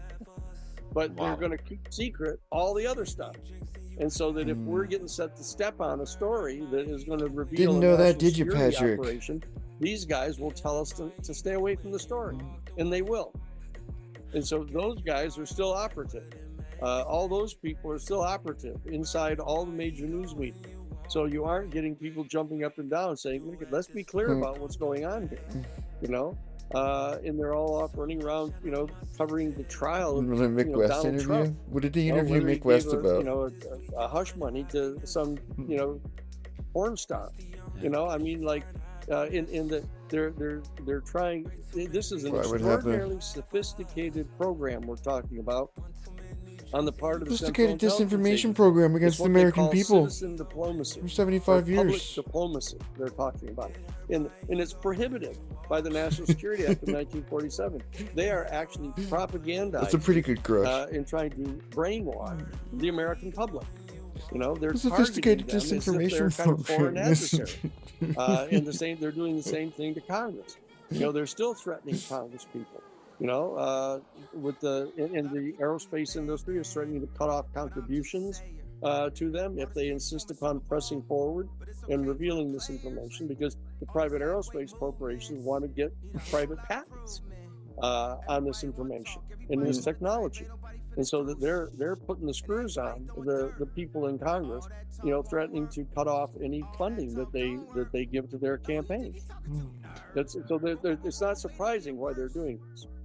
Wow. Now that makes sense. So we've got sort of government sort of infiltrating mainstream media, the very same mainstream media that government sort of pushes us towards, and as you mentioned earlier, that the schools push you towards, and that they're controlling these stories, and the only way these stories are getting told are on podcasts, independent media platforms. And therefore, I think that sort of makes the stories look really uncredible. When you see a story and it's on a podcast on YouTube, and you tell someone, oh, there's this big, October 18th, oh, where did you hear that? Ah, there's this YouTube channel. Instantly, people are going, oh, whoa, I've lost interest. Yeah, I mean, but all they have to do is go get the provision. I mean, I should here. All they have to do is go get the here it is of the National Security Act, the National Security Act, the what is it, and the National Defense Authorization Act. Okay. United States National what is it? Yeah, they basically do. Of course. National Defense Authorization Act. NDAA. The They National normalize Defense it. Authorization They Act, don't teach them for what Section it is. 1833. Okay. And or get Section 1841. Okay. And title. Here it is. I like how that guy's writing it down. Okay, section 118.22. I'm never gonna look this up after this podcast is over. Like, that's really, I mean, come on. Yeah, that was funny. It's if he's getting the clause put in the NDAA, that's pretty good. I think this is the 24-page NDAA bill must that actually pass. got passed. This is the 64-page bill, the much bigger 64-page bill that was passed by the United States Senate. Okay, and here's the bill that was passed by the House of Representatives, the 24-page bill, and it says right on here, it says within 300 days, you are ordered to transmit to the National Security Archives all of this information that you have. Wow. This is, right. These are the provisions. These are the provisions here. That's why you have lawyers to say, look at, there's the bill right there. That's the law that was passed by the United States Congress. And it says that you shall have this all gathered together and prepared to give to the National Archives 300 days from the enactment of this statute. And it was passed into law and signed by the president on December 22nd of 2023. Interesting. And so you just add 300 days to that. And you got October 18th. But they're not going to comply. Wants to mention that. Nobody wants to say, well, October 18th, hello, why isn't every newscast that's starting, we're now 280 days from the revelation. I mean, you should have this countdown clock going in the background of every news program. But there it is. Wow. Well, I'm certainly going to start a countdown clock of my own, because that is amazing. Now, that happens to fall I believe, just short of the US election, right? Right. Do you foresee anything happening between now and then for that date to be postponed? No. I think that there's going to be another public. So, real quick, he's basically saying that on October 18th, right? Like, by definition, they wouldn't. Like, the whole Project Blue Book period, which is like that's when the bulk of officially disclosed government UFO activity took place. The whole time there was a national security aspect of it that was completely classified. Nobody ever heard about it. Nobody ever heard of cases like the cases that Hynek and Blue Book handled were the ones that were either undebunkable, they were shit that people mass sightings, or whack shit, goofy, whatever. All the real stuff, the dog fights and stuff that they had with flying saucers and shit. That's all classified still. So we might get some of that. Who knows? I just like to see how they take it, if they take it seriously. You know, like if they're gonna act like it's a, you know, if it's the law, right? I mean, there's never been anything like nothing. Like they were ordered to like do reports to Congress before, right? The Pentagon had to send like Moultrie and then Kirkpatrick, and that was them doing their part. Like it wasn't the law that they had to disclose everything. And we'll see what happens. Everything needs to be turned over to the National Security Archives. All the information that is, you know, available about UFOs. Yeah. Hearing in Congress, primarily on the Senate side, to try to put pressure on those tiny handful of Senate side. No, I think that there's going to be another public hearing in Congress, primarily on the Senate side, to try to put pressure on those tiny handful of people over on the House side. There's who also are shit that basically like beholden to the private aerospace corporation. Like if the laws are written in such a way, like sometimes like bureaucrats can like sneak stuff out. Like that's supposedly how they got those videos out in 2017, right? It was like when Lou Alzonda was retiring. I think Chris Mellon was retiring too. Something that they did, they were able to like declassify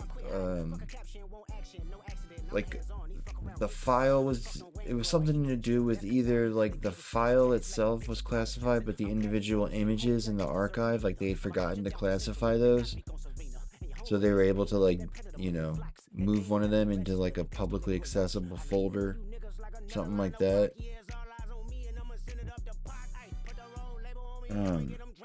This part's tight.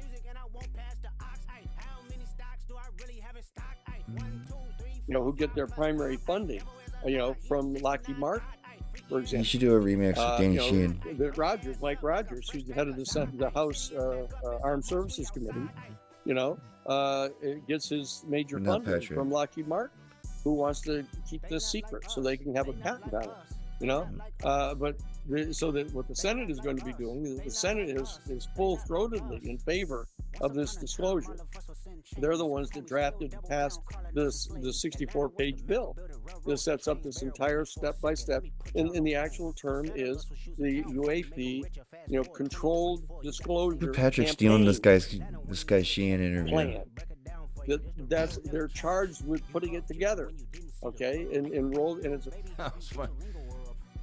plan. So this is interesting, right? He's basically, what we're getting at here is he's basically saying, right, October 18th is going to be the release of these information to the National Archives, okay, that we'll all have access to on October 18th. So files we've never seen before, a lot of them. What will that lead to? I mean, who's to say? But that is part of the bill that passed in the NDAA, right? That's what he was saying, the National Defense Authorization Act. So even though this bill that everyone was talking about from last year got quote unquote gutted, as they say, he's basically putting the positive spin on it, right? And I agree with it. Hey, don't forget, this other stuff got passed, and this is important. And October 18th is something to be, you know, counting down to, when we'll get access to that information.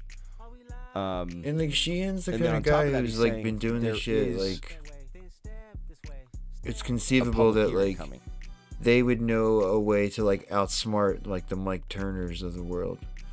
You know, like Mike Turner can get most of it fucking chucked out, but Sheehan finds a way to like tuck in the required language in the part that's still in there. What is the public hearing going to do? I mean, last year's public hearing had quite an impact. Yeah. Right? That was global. That was everywhere. So I think they have the most impact, if I'm being honest. Because even as much as they're trying to complain debunk about it, the they government, can't quite debunk we him. still will wag our They tails can't, at dude. anything they tell us. Government is not able to fucking pull it off. Comes out. That's at least definitely something They we tried wanna to do hear this about. Kirkpatrick disinformation, fucking and shut it down makes the it viable. conversation, and they fucking faceplant it. So, no chance. yeah, public hearing. Kirkpatrick ate Hopefully shit it's public, the whole time. right? Just like last year's. That's what they need, just the same way.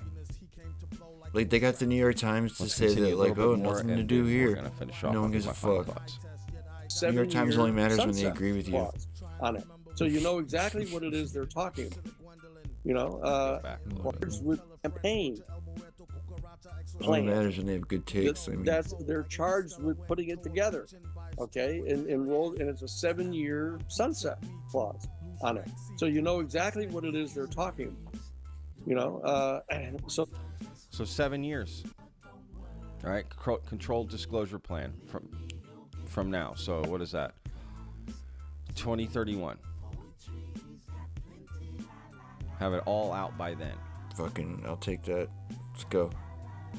What do y'all think of that? Should there be Fucking, this that's fine with me. Let's go. out process for doing it? I mean, no, I'll take what I can totally get, see the but argument that's for it. fine. Like, whatever. But I also see the argument for, well, let's front load it, meaning just tell us if we're alone or not, and then from there you can just start disclosing stuff at a pace, right? Different details about it, whatever, but at least just answering that basic question. I don't know. Is that part of it? this is a huge news story that people need to understand. That the fact that all of the forces that were necessary to get a unanimous decision on the part of the United States Senate that it wanted to have a controlled disclosure program put up and become operational starting on October 18th of 2024 is a huge story. And the fact that 3 or 4 people in the House of Representatives blocked getting some of it put together, which is a lot of the enforcement provision. For example, that they took out of there the fact that there would be a full panel set up, the 9-person panel that the Senate wanted set up to be able to oversee the review of all of this information and to make sure that there was a maximum effort to get it publicly released and to be able to fight back against any effort to resist it on the part of the intelligence communities or the military community. That they had subpoena power. They had the authority to go to the Attorney General's office and the Justice Department and get them subpoenaed. They could bring an action in the United States Federal District Court to have the court authorize the issuance of a subpoena to make them bring the information in. It was thoroughly done on the part of the Senate. That's the part that the House freaked out about. He said, no, let's just order them to do it, and let's pretend like we're going to assume that they're going to act in good faith and provide it, like this, but everybody knows better. These are the same people that, when they were ordered by the Congress to produce the videotapes of the torture at Abu Ghraib, destroyed all the videotapes. I agree. But I also think, how are we going to enforce this exactly, right? What are we going to do? We're going to ask other Americans to come down on other Americans that way. I mean, I guess that is what we do. But I'm not sure how much of an enforcement clause would help anyway. Regardless, what do y'all think? Right? And I guess I also heard Danny say, like, the 7-year controlled disclosure plan starts on October 18th. So 300 days from the new year, right, is October 18th. That gets us all the files to the National Archives. Right, all the agencies turning over their files to the National Archives. Again, link in the description. Go check out the rest of that interview. It's a phenomenal interview, honestly, with Danny. It's really good. And what do you think, then Patrick? October 18th becomes the date that the 7-year controlled disclosure plan starts. So October 18th is a special day, I guess, right? We get the files from the National Archives. The 7-year disclosure plan starts. What's step 1? And what's the final step? He I'd wrote like to know that. those two, please. What? So He I wrote don't the know. What do y'all bill. think? What's going to happen? Right? Are we going to notice any change on October 18th, or are they going to announce this controlled disclosure? I mean, you can get the thing, like, let's see. He gave us the date, remember? Probably find it.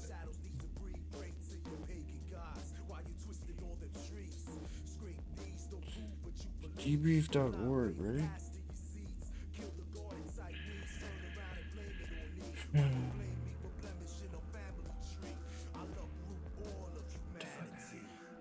I grew up on the crime side, the New York Times side. Fuck you.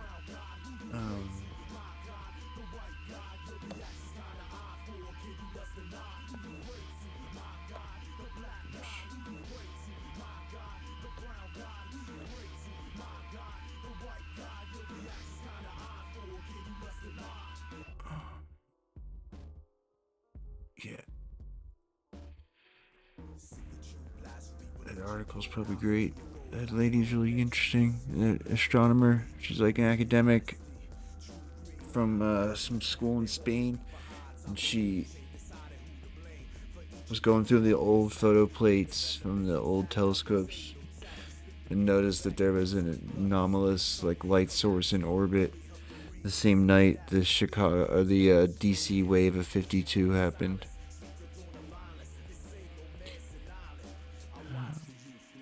I don't see it. Fuck.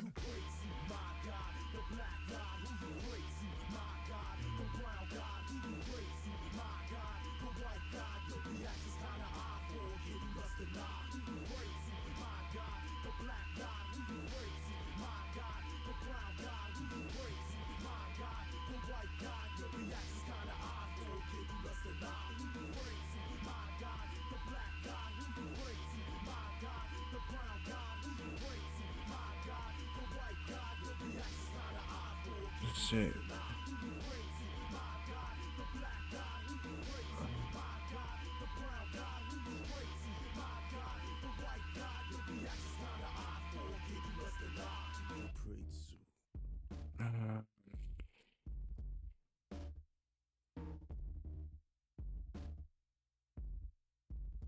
Six.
exercise eminent domain over any and all recovered technologies of unknown origin and biological evidence of non-human intelligence held by private persons or entities. Final provisions. The records collection not later than February 2024. The collection will consist of all government provided or funded records relating to UAP technologies. Further, all government provided and funded. Not later than October 23rd, government offices must identify and review UAP records in their custody, and on determining that a record should be disclosed to the public, transmit it to NARA, where it will be made available for public inspection. In the alternative, the government office may also determine that public disclosure of a record should be postponed, in which case the record will be secured in a protected, yet to be disclosed or classified part of the NARA collection. Postponement requires a finding that disclosure would pose a grave threat to military defense, intelligence operations, or the conduct of foreign relations. Must be informed within 15 days of any decision to postpone public disclosure. Although all records subject to postponement must be periodically reviewed for declassification and disclosure, the law provides until 25 years after it's created. Of note, the law provides that UAP-related records created by non-federal persons or entities are not eligible for postponement. Wow. Non-federal persons or entities. Wow. Cough it up, motherfuckers.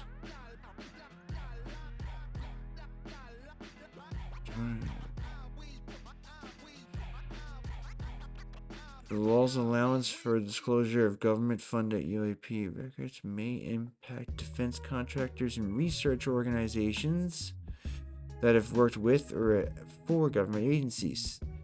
Government is alone is tasked with determining what government-funded UAP-related information should be disclosed publicly, and the law does not require that the government share its disclosure intentions with affected private sector entities or afford them an opportunity to rebut or propose disposition or redact a record. To the extent that private sector entities are concerned about disclosure of UAP in their possession by virtue of work under a government-funded contract or project, they should approach the relevant government agency to discuss the provision's implication for their work. Given the national security exception built into the law, as well as the long lead time for disclosure, many contractors may have good arguments to support postponing the release of information they believe to be sensitive or protected. Wow, you see that? It's like for their customers. Additionally, congressional interest in UAP remains strong. Lawmakers have voiced intent to continue pressing for the inclusion of the eminent domain and review board provisions in future legislation. Schumer noted that FY 2024 establishes a strong foundation for more action in the future, and other opponents of the Senate amendment would continue efforts to create an independent, presidentially appointed review board that can oversee UAP classified records and create a system for releasing them where appropriate to the public. Rapid development, newly emerging area of focus, private sector entities involved in government-funded projects, particularly defense or intelligence-related contracts or research projects, should monitor closely the implementation of FY 2024 NDA provisions related to UAP records and future UAP legislation.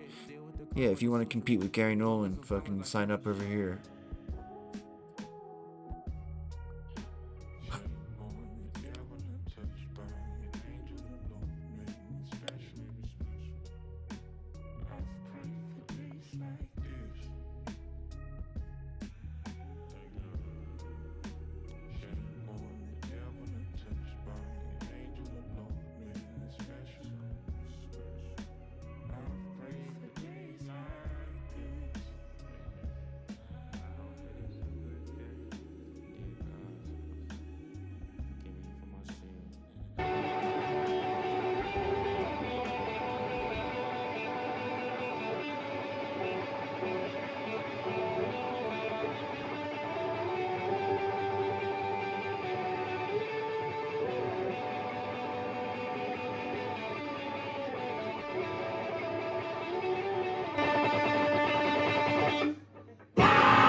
think Sheehan is close with Schumer, by the way. That's why I think he was working closely with his office.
Great, thanks for coming by.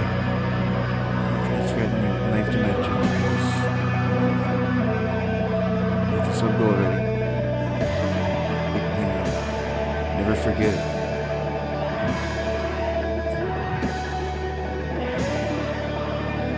Getting enough like Robin.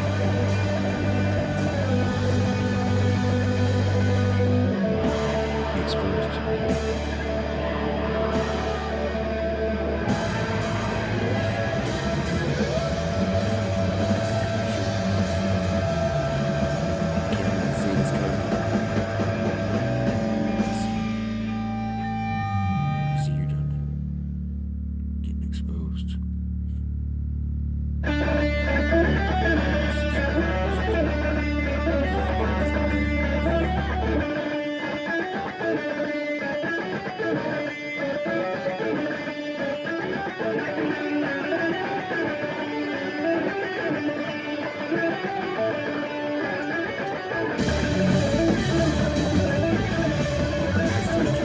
Subscribers.